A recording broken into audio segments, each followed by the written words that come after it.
RSSನ ಕೊಡುಗೆಯನ್ನು ಸ್ವಾತಂತ್ರ್ಯ ಸಂಗ್ರಾಮದಲ್ಲಿ ಒಂದು ಕಡೆ ಬ್ರಿಟಿಷರ ವಿರುದ್ಧ ಹೋರಾಟ. ಗಾಂಧೀಜಿಯವರು ಯಾಕೆ ಇದರ ಭಾಗವಾಗಿಲ್ಲ? Do you want freedom? ನಿಮಗೆ ಸ್ವಾತಂತ್ರ್ಯ ಬೇಕಾ? I will get the freedom by dawn. ನಾಳೆ ಸೂರ್ಯೋದಯದ ಮುಂಚೆ ತಂದು ಕೊಡ್ತೀನಿ. ಆದರೆ where are the men to digest. Mahatma Gandhiji ಸ್ವತಂತ್ರ ಅಂತ ಹೇಳಿದ ತಕ್ಷಣ ನಮ್ಮ ಕಣ್ಮುಂದೆ ಬಂದು ಹೋಗುತ್ತೆ. ಅಂದರೆ ಅಲ್ಲೇ ಏನಾದರೂ ಭಾಗವಾಯ್ತಾ? ದೇಶದ ಬಗ್ಗೆ ಯೋಚನೆ ಮಾಡುವಂತಹ ಮಂದಿ ವ್ಯಕ್ತಿಗಳು ಪ್ರತಿನಿತ್ಯ ಸೇರಬೇಕು, ಒಂದು ನಿಶ್ಚಿತ ಜಾಗದಲ್ಲಿ ಸೇರಬೇಕು, ನಿಶ್ಚಿತ ಸಮಯದಲ್ಲಿ ಹೇಳಬೇಕು. RSS ಸದಭಿರುಚಿಯ ಆಲೋಚನೆಗಳನ್ನು ಪಸರಿಸುವಾಗ ಯಾಕೆ ನಿಷಿದ್ಧಗೊಳಗಾಯಿತು? ಕಪೂರ್ ಕಮಿಷನ್ನ ವರದಿನೂ ಬಂದಿದೆ. ಅಂದರೆ RSSಗೆ ಕಾಂಗ್ರೆಸ್ ಕೂಡ ಒಂದು ಟಾರ್ಗೆಟ್ ಆಗಿತ್ತು. ಒಂದು ರೀತಿಯ ಅಪಹಾಸ್ಯ ಇತ್ತು, ಹಾಸ್ಯ ಮಾಡ್ತಾ ಇತ್ತು. RSSನ ಅಧ್ಯಕ್ಷರಾಗಿ ಬಂದಿರುವಂಥವರೆಲ್ಲರೂ ಕೂಡ ಉನ್ನತ ವರ್ಗಕ್ಕೆ ಸೇರಿದವರು, ಉನ್ನತ ಜಾತಿಗೆ ಸೇರಿದವರು. ಇದು ಕೇವಲ ಬ್ರಾಹ್ಮಣರಿಗೆ ಮಾತ್ರ ಅಂತಹ ಒಂದು ಹುದ್ದೆ ಸಿಗುತ್ತೆ ಅನ್ನೋ ಒಂದು ಪ್ರತೀತಿ ಇದೆ. ನಿಜ, ಕೆಲವು ಕಮ್ಯುನಿಟಿಯ ರೆಪ್ರೆಸೆಂಟೇಷನ್ನ ಕೊರತೆ ಇರಬಹುದು. ಕಾಲದ ಒಂದು 100 ವರ್ಷದ ಯಾತ್ರೆಯಲ್ಲಿ ಕೆಲವು ವರ್ಗ ಸಮುದಾಯಗಳಿಂದ ಜನರು ಇನ್ನು ಬರ್ತಾ ಇದ್ದಾರೆ. ಸಮಾನತೆ ಬಗ್ಗೆ ಮಾತನಾಡುವಂಥ RSS ಮಹಿಳಾ ಪ್ರಾಧಾನ್ಯತೆ ಬಗ್ಗೆ ಒಂದು ನಿರ್ದಾಕ್ಷಿಣ್ಯವಾಗಿ ನಡ್ಕೊಳ್ತಾ ಇದೆ. ಪುರುಷರ ಟೀಮ್ ಬೇರೆ, ಮಹಿಳೆಯರ ಟೀಮ್ ಬೇರೆ. ಸರ್, RSSನಲ್ಲಿ ಹಲವು ವರ್ಷಗಳಿಂದ ಸೇವೆ ಸಲ್ಲಿಸಿ ಕೂಡ ಅನೇಕ ಹಿರಿಯರು ಕೂಡ ಇದರಲ್ಲಿ ಭಾಗಿಯಾಗಿರ್ತಾರೆ. ಆದರೆ ಕೆಲ ಸಂದರ್ಭದಲ್ಲಿ ಅದರಿಂದ ಹೊರ ಹೋದದ್ದನ್ನು ಕೂಡ ನಾವು ನೋಡಿದ್ದೇವೆ. ನಮಗೆ ಈ ವಿಷಯಗಳನ್ನು ತಿಳಿಸ್ಲಿಕ್ಕೆ ಸಮಯ ಬೇಕಾಗುತ್ತೆ. RSS ರಾಷ್ಟ್ರೀಯ ಸ್ವಯಂ ಸೇವಕ ಸಂಘ ಶತಮಾನೋತ್ಸವದ ಅಂಚಿನಲ್ಲಿದೆ.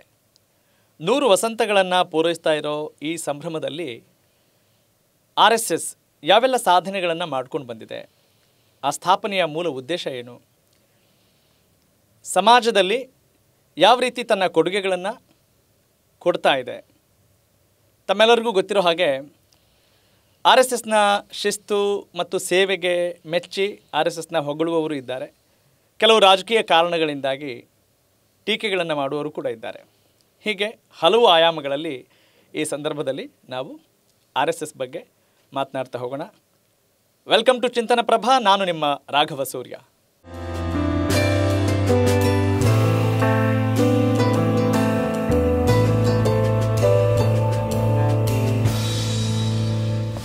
ಇವತ್ತು ನಮ್ಮೊಂದಿಗಿದ್ದಾರೆ RSSನಲ್ಲಿ ಸಕ್ರಿಯವಾಗಿ ಪಾಲ್ಗೊಂಡು ಸುದೀರ್ಘವಾಗಿ ತಮ್ಮನ್ನು ತೊಡಗಿಸಿಕೊಂಡಿರುವಂಥ ಎಲೆಮೆರೆ ಕಾಯಿ ಅಂತ ನಾನು ಕರೆದ್ರೆ ಖಂಡಿತವಾಗ್ಲೂ ಅತಿಶಯೋಕ್ತಿ ಆಗಲಾರ್ದು ಶ್ರೀಯುತ ರಾಜೇಶ್ ಪದ್ಮರ್. RSSನ ಪ್ರಚಾರ ಪ್ರಾಂತ ಪ್ರಮುಖರಾಗಿ ಅಷ್ಟೇ ಅಲ್ಲ, ಸ್ಟೇಟ್ ಇನ್ಚಾರ್ಜ್ ಆಫ್ ಇಂಟೆಲೆಕ್ಚುಯಲ್ ಆ್ಯಕ್ಟಿವಿಟೀಸ್ನಲ್ಲಿ ತಮ್ಮನ್ನು ತೊಡಗಿಸ್ಕೊಂಡಿರುವಂಥ ಶ್ರೀಯುತರನ್ನು ಬರಮಾಡ್ಕೊಳ್ಳೋಣ. ಸರ್ ನಮಸ್ಕಾರ. ನಮಸ್ತೆ. ಹೇಗಿದ್ದೀರಿ ಸರ್? ಚೆನ್ನಾಗಿದ್ದೀನಿ, ಹೇಳಿ. ಅಭಿನಂದನೆಗಳು. RSS 100 ವಸಂತಗಳನ್ನು ಪೂರೈಸ್ತಾ ಇದೆ, ಆ ಸಂಭ್ರಮದಲ್ಲಿದೆ. ಹೇಗೆ ಅನ್ನಿಸ್ತಾ ಇದೆ ತಮಗೆ? ಖಂಡಿತವಾಗಿಯೂ ಇದೊಂದು ಸಂಭ್ರಮದ ಸಂದರ್ಭ. ಹೌದು. 1925ರಲ್ಲಿ ಪ್ರಾರಂಭ ಆದಂಥ ನಮ್ಮ ಸಂಸ್ಥೆ ರಾಷ್ಟ್ರೀಯ ಸ್ವಯಂ ಸೇವಕ ಸಂಘ ವಿಜಯದಶಮಿ ದಿನ ಪ್ರಾರಂಭ ಆಯಿತು. ಅಕ್ಟೋಬರ್ 2ನೇ ತಾರೀಕು 100 ವರ್ಷವನ್ನು ಪೂರೈಸಿ 101ನೇ ವರ್ಷಕ್ಕೆ ಕಾಲಿಡ್ತಾ ಇದೆ. ಹಾಗಾಗಿ ಇಡೀ ದೇಶದಲ್ಲಿ RSSನ ಎಲ್ಲ ಸ್ವಯಂ ಸೇವಕರು, ಹಿತೈಷಿಗಳು, ಕುಟುಂಬದ ಸದಸ್ಯರು ಎಲ್ಲರಿಗೂ ಕೂಡ ಇದೊಂದು ಸಂಭ್ರಮದ ವಾತಾವರಣ. RSS ಸ್ಥಾಪನೆಯ ಮೂಲ ಉದ್ದೇಶ ಏನು? ಹಾಗೆಯೇ RSSಗೆ ಯಾಕೆ ಜಾಯಿನ್ ಆಗಬೇಕು, ಅಲ್ಲಿ ಏನು ಕಲಿಸ್ತಾರೆ ಅಂತ ಹೇಳ್ಬೋದಾ? ಖಂಡಿತವಾಗಿಯೂ. ರಾಷ್ಟ್ರೀಯ ಸ್ವಯಂ ಸೇವಕ ಸಂಘದ ಸ್ಥಾಪನೆ ಬ್ರಿಟಿಷ್ ಸಾಮ್ರಾಜ್ಯದ ಆ ಸಂದರ್ಭದಲ್ಲಿ ನಡೆಯಿತು. ಅಂದರೆ ಭಾರತಕ್ಕಿನ್ನೂ ಸ್ವಾತಂತ್ರ್ಯ ಸಿಕ್ಕಿರಲಿಲ್ಲ. RSSನ್ನು ಪ್ರಾರಂಭ ಮಾಡಿದ್ದೇ ಒಬ್ಬ ಸ್ವಾತಂತ್ರ್ಯ ಹೋರಾಟಗಾರ, ಡಾಕ್ಟರ್ ಕೇಶವ ಬಲಿರಾಮ್ ಹೆಡಗೇವಾರ್ ಅವರ ಪೂರ್ತಿ ಹೆಸರು. ಅವರು ವೈದ್ಯಕೀಯ ಶಿಕ್ಷಣವನ್ನು, ಇವತ್ತಿನ MBBS ಏನು ಹೇಳ್ಬೋದು, ಆ ರೀತಿಯ ವೈದ್ಯಕೀಯ ಶಿಕ್ಷಣವನ್ನು ಆ ಸಂದರ್ಭದಲ್ಲಿ 1920ರ ದಶಕದಲ್ಲೇ ಪಡ್ಕೊಂಡದ್ದು ಒಬ್ಬ ತರುಣ. ನಾಗ್ಪುರ ಅವರ ಊರು, ಇವತ್ತು ಮಹಾರಾಷ್ಟ್ರದ ಭಾಗ ಅದು. ನಾಗ್ಪುರದಲ್ಲಿ ದೊಡ್ಡ ಮಟ್ಟಿನ ಸ್ವಾತಂತ್ರ್ಯ ಆಂದೋಲನವನ್ನು ಮುನ್ನೆಲೆಗೆ ಅಂದರೆ ನೇತಾರನಾಗಿ ಇದ್ದುಕೊಂಡು ಅವರು ಹೋರಾಟ ಮಾಡ್ತಾ ಇದ್ರು. 1921ನೇ ಇಸವಿಯಲ್ಲಿ ಅವರು ಜೈಲಿಗೆ ಕೂಡ ಹೋಗಿದ್ರು. ಆನಂತರ ಅವರು ಅನೇಕ ಸಂದರ್ಭಗಳಲ್ಲಿ ಈ ದೇಶದ ಉನ್ನತಿ, ಈ ದೇಶದ ಸಮಗ್ರ ವಿಕಾಸ, ಇದರ ಬಗ್ಗೆ ಅವರು ಯೋಚನೆ ಮಾಡ್ತಾ ಇದ್ರು. ಮಾಡುವಾಗ ಅವರಿಗೆ ಅನಿಸಿದ್ದು ಒಂದೆರಡು ವಿಷಯಗಳು. ಬ್ರಿಟಿಷರನ್ನು ಈ ದೇಶದಿಂದ ಓಡಿಸುವಂತಹ ಈ ಒಂದು ಹೋರಾಟ ಏನಿದೆ, ಸ್ವಾತಂತ್ರ್ಯ ಹೋರಾಟ, ಆ ಹೋರಾಟದ ನಂತರ ಬ್ರಿಟಿಷರು ಈ ದೇಶ ಬಿಟ್ಟು ಹೋಗ್ಬೋದು. ಆದರೆ ಈ ದೇಶದ ಒಟ್ಟಾರೆ ಸರ್ವಾಂಗೀಣ ವಿಕಾಸ ಆಗಬೇಕಿದ್ರೆ ಪ್ರತಿ ಭಾರತೀಯನೂ ಈ ವಿಕಾಸದ ಪ್ರಕ್ರಿಯೆಯಲ್ಲಿ ತನ್ನ ಒಂದು ಕೊಡುಗೆಯನ್ನು ಕೊಡಬೇಕು. ಹಾಗಾಗಿ ಪ್ರತಿಯೊಬ್ಬನು ಕೂಡ ಸಮಾಜಮುಖಿ ಆಗಬೇಕು, ಸಮಾಜದ ಬಗ್ಗೆ ಚಿಂತನೆ ಮಾಡಬೇಕು. ಹಾಗಾಗಿ ಅವನಿಗೆ ಸಮಾಜದ ಬಗ್ಗೆ ಅರಿವು ಮೂಡಬೇಕು. ಸಮಾಜ ಅಂದರೆ ಏನು, ರಾಷ್ಟ್ರ ಅಂದರೆ ಏನು, ನನ್ನ ಪಾತ್ರ ಏನು, ನನ್ನ ಜವಾಬ್ದಾರಿ ಏನು, ಈ ರೀತಿಯ ತನ್ನ ದೇಶದ ಬಗ್ಗೆ ಅರಿವು ಮೂಡುವ ಒಂದು ದೊಡ್ಡ ಪ್ರಯತ್ನ ಅದು ಈ ದೇಶದಲ್ಲಿ ಇರಲಿಲ್ಲ. ಅದು ಆಗಬೇಕು, ತಳಮಟ್ಟದಲ್ಲಿ ಆಗಬೇಕು.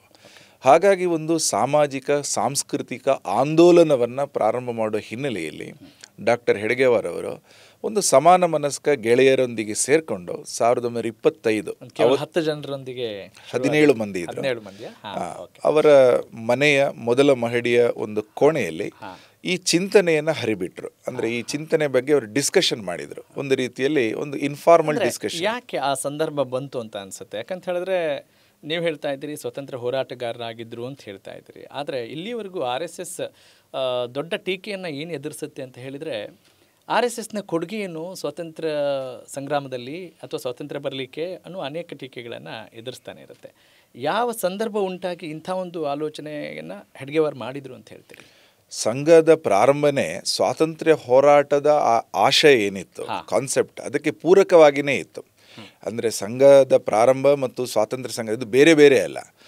ಸ್ವಾತಂತ್ರ್ಯ ಸಂಗ್ರಾಮದ ಉದ್ದೇಶ ಏನು? ಭಾರತದ ಪರಮ ವೈಭವಕ್ಕೋಸ್ಕರನೇ ಅದು ಹೋರಾಟ ಮಾಡ್ತಾ ಇದ್ದದ್ದು. ಬ್ರಿಟಿಷರು ಓಡಬೇಕು, ಬ್ರಿಟಿಷರು ಹೋದ ಮೇಲೆ ಇಲ್ಲಿ ಸ್ವತಂತ್ರ ಒಂದು ಭಾರತ ಅಸ್ತಿತ್ವಕ್ಕೆ ಬರುತ್ತೆ.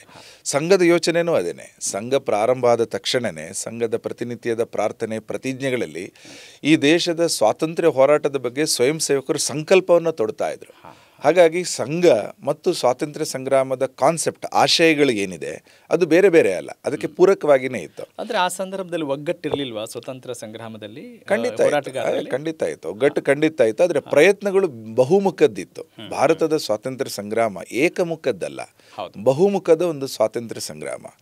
ವಿಶೇಷವಾಗಿ ನಾವು ಗಮನಿಸ್ತಾ ಇದ್ರೆ 5 ರೀತಿಯ ಮುಖಗಳು ಈ ಸ್ವಾತಂತ್ರ್ಯ ಹೋರಾಟಕ್ಕೆ ಇದೆ ಭಾರತದ್ದು. ಒಂದು ಕ್ರಾಂತಿಕಾರಿ ಸ್ವರೂಪ ನಮಗೆಲ್ಲ ಗೊತ್ತೇ ಇದೆ. ಎರಡನೇದು ಅಹಿಂಸಾತ್ಮಕ ಆಂದೋಲನ, ದೊಡ್ಡ ಮಟ್ಟದಲ್ಲಿ ದೇಶದಲ್ಲಿ ಜನರಿಗೆ ಮನವರಿಕೆ ಮಾಡಿಕೊಡ್ತಾ ಸ್ವಾತಂತ್ರ್ಯ ಹೋರಾಟದ ಮಹತ್ವಗಳೇನು, ಈ ರೀತಿ ಒಂದು ಅಹಿಂಸಾತ್ಮಕ ಹೋರಾಟ ಎರಡನೇದು. ಮೂರನೇದು ಸಾಹಿತ್ಯಾತ್ಮಕ ಹೋರಾಟ, ಲಿಟರರಿ ಮೂಮೆಂಟ್.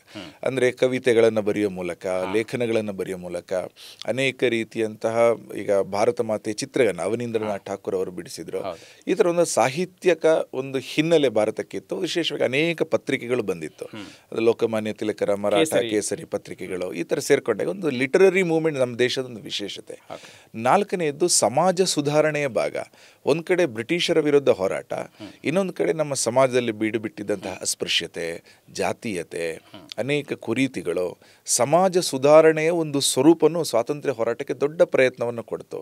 ಅದರಲ್ಲಿ ಶಿಕ್ಷಣ ಸಂಸ್ಥೆಗಳ ಸ್ಥಾಪನೆಗಳು ಸೇರ್ಕೊಂಡ ಹಾಗೆ, ಹೀಗೆ ಶೈಕ್ಷಣಿಕವಾಗಿ ಸಾಮಾಜಿಕವಾಗಿ ದೇಶವನ್ನು ಗಟ್ಟಿಗೊಳಿಸೋ ಸಮಾಜ ಸುಧಾರಣೆಯ ಒಂದು ದೊಡ್ಡ ಭಾಗ ಇತ್ತು. ಐದನೇದಾಗಿ ಈ ದೇಶದ ಸ್ವಾತಂತ್ರ್ಯ ಹೋರಾಟಕ್ಕೆ ಸಂತ ಮಹಂತರ ದಿಗ್ದರ್ಶನಗಳಿತ್ತು. ಉದಾಹರಣೆಗೆ ಸ್ವಾಮಿ ವಿವೇಕಾನಂದರು ಅವರು 1897ನೇ ಇಸ್ವಿಯಲ್ಲಿ ಮರಳಿ ಭಾರತಕ್ಕೆ ಬಂದಾಗ, ಅಂದರೆ 93 ಅವರ ಭಾಷಣ ಆದಮೇಲೆ 4 ವರ್ಷಗಳ ಕಾಲ ಅಮೇರಿಕ ಮತ್ತು ಇಂಗ್ಲೆಂಡಲ್ಲಿದ್ದರು, ಅಂದರೆ ಯುರೋಪ್ ಖಂಡದಲ್ಲಿ. ಮರಳಿ ಭಾರತಕ್ಕೆ ಬಂದಾಗ ಅವರು ಕೊಲಂಬೋದಿಂದ ಅವರ ಯಾತ್ರೆಯನ್ನು ಶುರು ಮಾಡ್ತಾರೆ. ಅದು ಉತ್ತರಾಖಂಡದ ಅಲ್ಮೋರ ತನಕ ಹೋಗುತ್ತೆ. ಆ ಯಾತ್ರೆ ಮಧ್ಯೆ ಅನೇಕ ಕಡೆಗಳಲ್ಲಿ, ವಿಶೇಷವಾಗಿ ಮದ್ರಾಸ್ನಲ್ಲಿ ಒಂದು ಸಭೆಯಲ್ಲಿ ಮಾತಾಡ್ತಾ ಇದ್ದಾಗ ಒಬ್ಬ ಯುವಕ ಪ್ರಶ್ನೆ ಕೇಳ್ತಾನೆ, ಸ್ವಾಮೀಜಿ, ಯು ಆರ್ ಯಂಗ್, ನೀವು ತುಂಬ ಯಂಗ್ ಇದ್ದೀರಾ, ಯು ಆರ್ ಜಸ್ಟ್ 34 ಆವಾಗ. ಮತ್ತು ಇದು 1897. ಆ ಸಂದರ್ಭದಲ್ಲಿ ದೇಶದಲ್ಲಿ ರಾಷ್ಟ್ರೀಯ ನಾಯಕತ್ವ ಅನ್ನುವಂಥ ಹೆಸರು ಬಹಳ ಕಡಿಮೆ ಇತ್ತು. ಗಾಂಧೀಜಿಯವರೆಲ್ಲ ನಂತರ ಬಂದವರು. ಆ ಸಂದರ್ಭದಲ್ಲಿ ನಾಯಕತ್ವದ ಕೊರತೆನೇ ಇತ್ತು ಇಡೀ ದೇಶದಲ್ಲಿ. ಆಗ ಯುವಕ ಕೇಳ್ತಾನೆ, ಸ್ವಾಮೀಜಿ, ನಮ್ಮ ದೇಶಕ್ಕೆ ಸ್ವಾತಂತ್ರ್ಯ ಇಲ್ಲ, ನಿಮಗೆ ಇಂಗ್ಲಿಷ್ ಗೊತ್ತು, ನೀವು ಯುವಕರು, ಅಮೆರಿಕ ಓಡಾಡಿದ ಅನುಭವ ಇದೆ, ಇಡೀ ದೇಶ ಸುತ್ತಾಡಿದ ಹಿನ್ನೆಲೆ ನಿಮಗೆ ಇದೆ, why can't you take the leadership of freedom movement, ನೀವು ಯಾಕೆ ಇದನ್ನು ಲೀಡ್ ಮಾಡಬಾರ್ದು ಅಂತ ಕೇಳ್ತಾರೆ. ಆವಾಗ ಯುವಕನಿಗೆ ವಿವೇಕಾನಂದರು ಅಲ್ಲೇ ಉತ್ತರ ಕೊಡ್ತಾರೆ, ಡು ಯು ವಾಂಟ್ ಫ್ರೀಡಮ್, ನಿಮಗೆ ಸ್ವಾತಂತ್ರ್ಯ ಬೇಕಾ? I will get the freedom by dawn, ನಾಳೆ ಸೂರ್ಯೋದಯಕ್ಕೆ ಮುಂಚೆ ತಂದು ಕೊಡ್ತೀನಿ. ಆದರೆ where are the men to digest it. ಬಂದಿರೋ ಸ್ವಾತಂತ್ರ್ಯವನ್ನು ಉಳಿಸ್ಕೊಳ್ಳಿಕ್ಕೆ ನಮ್ಮ ಸಮಾಜ ಇನ್ನೂ ತಯಾರಾಗಿಲ್ಲ. ಅನೇಕ ರೀತಿಯಲ್ಲಿ ಸಮಾಜದಲ್ಲಿ ಬಿರುಕಿದೆ, ಒಗ್ಗಟ್ಟಿಲ್ಲ, ಪರಸ್ಪರ ಜಗಳಗಳಿದ್ದಾವೆ. ಹಾಗಾಗಿ ನಮಗೆ ಬೇಕಾಗಿರೋದು ಒಂದು ಏಕತೆಯ ಸಮಾಜ ಬೇಕು. ಸಮಾಜವನ್ನು ಅರಿತಂತಹ ಜನರು ನಮ್ಮಲ್ಲಿ ಇರಬೇಕು. ಹಾಗಾಗಿ ಮೊದಲು ಮಾಡಬೇಕಾದ ಬೇರೆ ಬೇರೆ ಕೆಲಸಗಳಿದ್ದಾವೆ. ಆ ಕೆಲಸ ಮಾಡಲಿಕ್ಕೆ ನಮಗೆ 100 ಯುವಕರನ್ನು ಕೊಡು. ಕಬ್ಬಿಣದ ಮಾಂಸಖಂಡಗಳಿರಬೇಕು, ಉಕ್ಕಿನ ನರಗಳಿರಬೇಕು, ಸಿಡಿಲ್ನಂತಹ ಇಚ್ಛಾಶಕ್ತಿ ಇರಬೇಕು. ಈ ದೇಶದ ಸಮಸ್ಯೆಗಳನ್ನು ನೀಗಿಸ್ಬೇಕಿದ್ರೆ ಆ ಥರ 100 ಯುವಕರನ್ನು ಕೊಡು, ನಾನು ಈ ದೇಶದ ಭವಿಷ್ಯವನ್ನೇ ಬದಲಾಯಿಸ್ತೀನಿ ಅಂತ ಅವ್ರು ಹೇಳಿದರು. ಆಗ ಯುವಕ ಕಕಾಬಿಕ್ಕಿ ಆಗ್ಬಿಡ್ತಾನೆ, ಏನ್ ಮಾಡ್ಬೇಕು ಗೊತ್ತಾಗಲ್ಲ. ಆಗ ಹೌದಾ, ಆಗ ಸ್ವಾಮಿ ವಿವೇಕಾನಂದರನ್ನು ಕರೆದು ಹೇಳ್ತಾರೆ, ಮಗು ನಿರಾಶೆಗೊಳ್ಬೇಡ, ಸ್ವಾತಂತ್ರ್ಯ ಬಂದೇ ಬರುತ್ತೆ, ಬಂದಿರೋ ಸ್ವಾತಂತ್ರ್ಯವನ್ನು ಉಳಿಸ್ಕೊಳ್ಳೋ ಒಂದು ಸಮಾಜವನ್ನು ಸಿದ್ಧ ಮಾಡಬೇಕು ಅಂತ ಅವ್ರು ಹೇಳಿದರು. ಇದು ಹೇಳಿದ್ದು 1897ನೇ ಇಸ್ವಿಯಲ್ಲಿ. ಈ ಮಾತನ್ನ ದೇಶದ ಅನೇಕ ಪ್ರಮುಖರು ಕೇಳಿಸ್ಕೊಂಡ್ರು. ಅವರವರ ರೀತಿಯಲ್ಲಿ ಸಮಾಜವನ್ನು ಗಟ್ಟಿಗೊಳಿಸುವ ಕೆಲಸವನ್ನು ಮಾಡಿದರು. ಅವರು ಮಾತನ್ನು ಹೇಳಿ 50 ವರ್ಷದಲ್ಲಿ ಭಾರತಕ್ಕೆ ಸ್ವಾತಂತ್ರ್ಯ ಬಂತು 1947ನೇ ಇಸ್ವಿಯಲ್ಲಿ. ಆ 50 ವರ್ಷಗಳ ಮಧ್ಯೆ ಭಾರತ ತನ್ನನ್ನು ತಾನು ವಿಕಸನಗೊಳಿಸ್ತಕ್ಕಂಥ ಸಮಾಜ ಸುಧಾರಣೆಯಲ್ಲಿ ತೊಡಕೊಳ್ತು. ಇಡೀ ದೇಶದಲ್ಲಿ ಸ್ವತಃ ಕಲ್ಕತ್ತಾದಲ್ಲಿ ಭಗಿನಿ ನಿವೇದಿತ ಶಾಲೆಗಳನ್ನು ಶುರು ಮಾಡಿದರು. ದಕ್ಷಿಣ ಭಾರತದಲ್ಲಿ, ಉತ್ತರ ಭಾರತದಲ್ಲಿ ಪಂಡಿತ್ ಮದನ್ ಮೋಹನ್ ಮಾಳವೀಯ ಅವರ ಪ್ರಯತ್ನ ಒಂದು ಕಡೆ, ಇಲ್ಲಿ ನಾಲ್ವಡಿ ಕೃಷ್ಣರಾಜ ಒಡೆಯರ ಪ್ರಯತ್ನ ಮಾಡಿ, ಹೀಗೆ ಇಡೀ ದೇಶದಲ್ಲಿ ಆ ರೀತಿಯ ಸಮಾಜವನ್ನು ಗಟ್ಟಿಗೊಳಿಸುವ ಒಂದು ಪ್ರಯತ್ನ ಆಯಿತು. ಈ ರೀತಿಯ ಸಮಾಜವನ್ನು ಗಟ್ಟಿಗೊಳಿಸುವ ಪ್ರಯತ್ನದ ಭಾಗವಾಗಿಯೇ 1925ನೇ ಇಸ್ವಿಯಲ್ಲಿ ರಾಷ್ಟ್ರೀಯ ಸ್ವಯಂ ಸೇವಕ ಸಂಘದ ಸ್ಥಾಪನೆಯೂ ಕೂಡ ಆಯಿತು. ನಮ್ಮ ಸಂಸ್ಥಾಪಕರು ಡಾಕ್ಟರ್ ಹೆಡಗೆವಾರ್ ಅನೇಕ ಮಹಾಪುರುಷರುಗಳ ವಿಚಾರಗಳಿಂದ ಪ್ರಭಾವಿತರಾಗಿದ್ದರು. ಸ್ವಾಮಿ ವಿವೇಕಾನಂದರ ವಿಚಾರದ ಪ್ರಭಾವನೂ ಕೂಡ ಸಂಘದ ಸ್ಥಾಪನೆಯ ಸಂದರ್ಭದಲ್ಲಿ ಖಂಡಿತ ಇದ್ದೇ ಇದೆ. ಓಕೆ, ಗಾಂಧೀಜಿಯವರು ಯಾಕೆ ಇದರ ಭಾಗವಾಗಲಿಲ್ಲ? ಯಾವುದರ ಭಾಗ? RSS ನಲ್ಲಿ. RSS ನ ಶಿಬಿರಕ್ಕೆ ಅವರು ಬಂದಿದ್ರು 1934ನೇ ಇಸ್ವಿಯಲ್ಲಿ. ನಮ್ಮ ಶಿಬಿರ ವಾರ್ಧಾದಲ್ಲಿ ನಡೀತಾ ಇತ್ತು. ಆ ಶಿಬಿರಕ್ಕೆ ಅವರು ಭೇಟಿ ಕೊಟ್ಟಿದ್ರು. ಆಗ ಡಾಕ್ಟರ್ ಹೆಡಗೇವಾರ್ ಅವರ ಜೊತೆಗೆ ಇದ್ದಂತಹ ಸಂಘದ ಇನ್ನೊಬ್ಬ ಹಿರಿಯರು ಅಪ್ಪಾಜಿ ಜೋಶಿ ಅವರ ಜೊತೆ ದೀರ್ಘಕಾಲ ಅವರು ಮಾತಾಡ್ತಾರೆ. ಆ ಶಿಬಿರದ ವಾತಾವರಣ ಕಂಡು ಅವರಿಗೆ ಬಹಳ ಖುಷಿ ಆಗತ್ತೆ. ಅಲ್ಲಿ ಅನೇಕ ರೀತಿಯ ವ್ಯಕ್ತಿಗಳು, ಅಂದ್ರೆ ಬೇರೆ ಬೇರೆ ಸಮಾಜದ ವರ್ಗಗಳು ಬಂದಿತ್ತು. ಸಮಾಜದಲ್ಲಿ ಆಗ ದೊಡ್ಡ ಸಮಸ್ಯೆ, ಗಾಂಧೀಜಿಯವರು ಕೂಡ ಪರಿಹಾರಕ್ಕೆ ಕೈ ಹಾಕಿದ್ದು ಅಸ್ಪೃಶ್ಯತೆ, ನಮ್ಗೆ ಗೊತ್ತೇ ಇದೆ. ಅವರು ನೋಡ್ತಾರೆ ಬೇರೆ ಬೇರೆ ವರ್ಗದವರು ಇಲ್ಲಿದ್ದಾರೆ, ಯಾವ ಕೆಲಸವನ್ನು ನಾನು ಮಾಡಬೇಕು ಅಂತ ನಾನು ಹೊರಟಿದ್ನೋ, ಅಸ್ಪೃಶ್ಯತೆಯ ನಿವಾರಣೆಯದ್ದು, ಜಾತೀಯತೆಯ ವಿಷಮತೆಯನ್ನು ನೀಗಿಸೋದು, RSS ಇದನ್ನು ಮಾಡ್ತಾ ಇದೆ. ಹೀಗಾಗಿ ಜಾತೀಯ ವಿಷಮತೆಯ ಲವಲೇಶವೂ ಇಲ್ಲದ ಸಮರಸತೆಯ ಒಂದು ಭಾವವನ್ನು ನೋಡಿ ಗಾಂಧೀಜಿಯವರು ಖುಷಿ ಪಟ್ಟಿದ್ರು. ಗಾಂಧೀಜಿಯವರು ಅವರವರ ಪ್ರಯತ್ನವನ್ನು ಅವರು ಮಾಡ್ತಾ ಇದ್ರು, ಅಹಿಂಸಾತ್ಮಕ ಅವರ ಹೋರಾಟದಲ್ಲಿದ್ರು. ಅವರ ಒಂದು ದೊಡ್ಡ ಭಾಗ ರಾಷ್ಟ್ರೀಯ ಸ್ವಯಂ ಸೇವಕ ಸಂಘ ಒಂದು ದೀರ್ಘಕಾಲೀನ ಚಿಂತನೆಯನ್ನು ಇಟ್ಕೊಂಡು ದೇಶ ಸ್ವತಂತ್ರಗೊಂಡ ಮೇಲೂ ಕೂಡ ಸಮಾಜದ ಬಗ್ಗೆ ಯೋಚನೆ ಮಾಡುವ ಜನರನ್ನು ತಯಾರು ಮಾಡುವ, ಜನರು ಸಮಾಜದ ಬಗ್ಗೆ ಯೋಚನೆ ಮಾಡುವ ಒಂದು ದೊಡ್ಡ ಸಾಂಸ್ಕೃತಿಕ ಆಂದೋಲನ ಇದು. ಹಾಗಾಗಿ 100 ವರ್ಷ ಇವತ್ತೇನು ಆಗಿದೆ, ಈ ಪರಿಕಲ್ಪನೆ ಇದೆ ಅಲ್ಲ, ಈ 100 ವರ್ಷ ಅನ್ನುವಂಥದ್ದು ದೇಶದ ಇತಿಹಾಸ ನೋಡಿದ್ರೆ ಬಹಳ ಚಿಕ್ಕದೆ. ಸಂಘಟನೆಗೆ 100 ವರ್ಷ ದೀರ್ಘ ಅಂತ ಅನಿಸ್ಬಹುದು, ಆದ್ರೆ ಈ ದೇಶದ ಸನಾತನ ಇತಿಹಾಸ, ದೀರ್ಘ ಇತಿಹಾಸವನ್ನ ನೋಡಿದಾಗ ಅದು ಅನಂತ ಖಂಡಿತ. ಹಾಗಾಗಿ ಈ 100 ವರ್ಷದ ಪ್ರಯತ್ನ ಏನಿದೆ ಅದು ಇನ್ನೂ ಬೇಕು, ಇನ್ನೂ ಮುಂದುವರಿಬೇಕು. ಯಾಕಂದರೆ ಸಮಾಜ ಇನ್ನೂ ಗಟ್ಟಿಗೊಳಗಬೇಕು. ಸಮಾಜದಲ್ಲಿ ಇನ್ನೂ ಸಮಸ್ಯೆಗಳು ನೂರಾರು ಇದ್ದಿದೆ, ಅನ್ಅಡ್ರೆಸ್ಡ್, ಇನ್ನೂ ಕೂಡ ಆ ವಿಷಯಗಳನ್ನು ಯಾರು ಎತ್ತಿಲ್ಲ. ಆ ಥರ ಅನೇಕ ವಿಷಯಗಳಿದೆ. ಸ್ವಯಂ ಸೇವಕರು ಅನೇಕ ವಿಷಯ ಕೆಲಸ ಮಾಡ್ತಾರೆ. RSSನ ಮೂಲ ಉದ್ದೇಶ ಏನಂದರೆ ಸಂಪೂರ್ಣವಾಗಿ, ಅಂದರೆ ಸಮಗ್ರ ವಿಕಾಸಕ್ಕಾಗಿ ತನ್ನ ಒಂದು ಧ್ಯೇಯೋದ್ದೇಶವನ್ನು ಇಟ್ಕೊಂಡು ಸ್ಥಾಪನೆ ಆಯಿತು ಅಂತ ಹೇಳ್ತಾ ಇದ್ದಾರೆ. ಹೀಗಿರುವಾಗ ಒಗ್ಗಟ್ಟಿನ ಕೊರತೆ ಯಾಕೆ ಬಂತು? ಗಾಂಧೀಜಿಯವರು ಅದರ ಭಾಗವಾಗಿ ಜಾಸ್ತಿ ಬಂದಿದ್ರು ಅಂತ ಹೇಳ್ತಾ ಇದ್ದಾರೆ, ಆದರೆ ಗಾಂಧೀಜಿಯವರು ಕೂಡ RSSನಲ್ಲಿ ಇದ್ದರು ಅಂತ ಹೇಳುವ ಮಟ್ಟಕ್ಕಿಲ್ಲ. ಆದರೆ ಮಹಾತ್ಮ ಗಾಂಧೀಜಿ ಸ್ವತಂತ್ರ ಅಂತ ಹೇಳಿದ ತಕ್ಷಣ ನಮಗೆ ಕಣ್ಮುಂದೆ ಬಂದು ಹೋಗುತ್ತೆ. ಅಂದರೆ ಅಲ್ಲೇ ಏನಾದರೂ ಭಾಗವಾಯಿತಾ? ಖಂಡಿತ ಇಲ್ಲ. ಸಂಘದ ಬಾಗಿಲು ಸದಾ ತೆರೆದಿದೆ. RSSಗೆ ಯಾರು ಬೇಕಾದರೂ ಬಂದು ಎನಿ ಟೈಮ್ ಕೆಲಸ ಮಾಡ್ಬೋದು.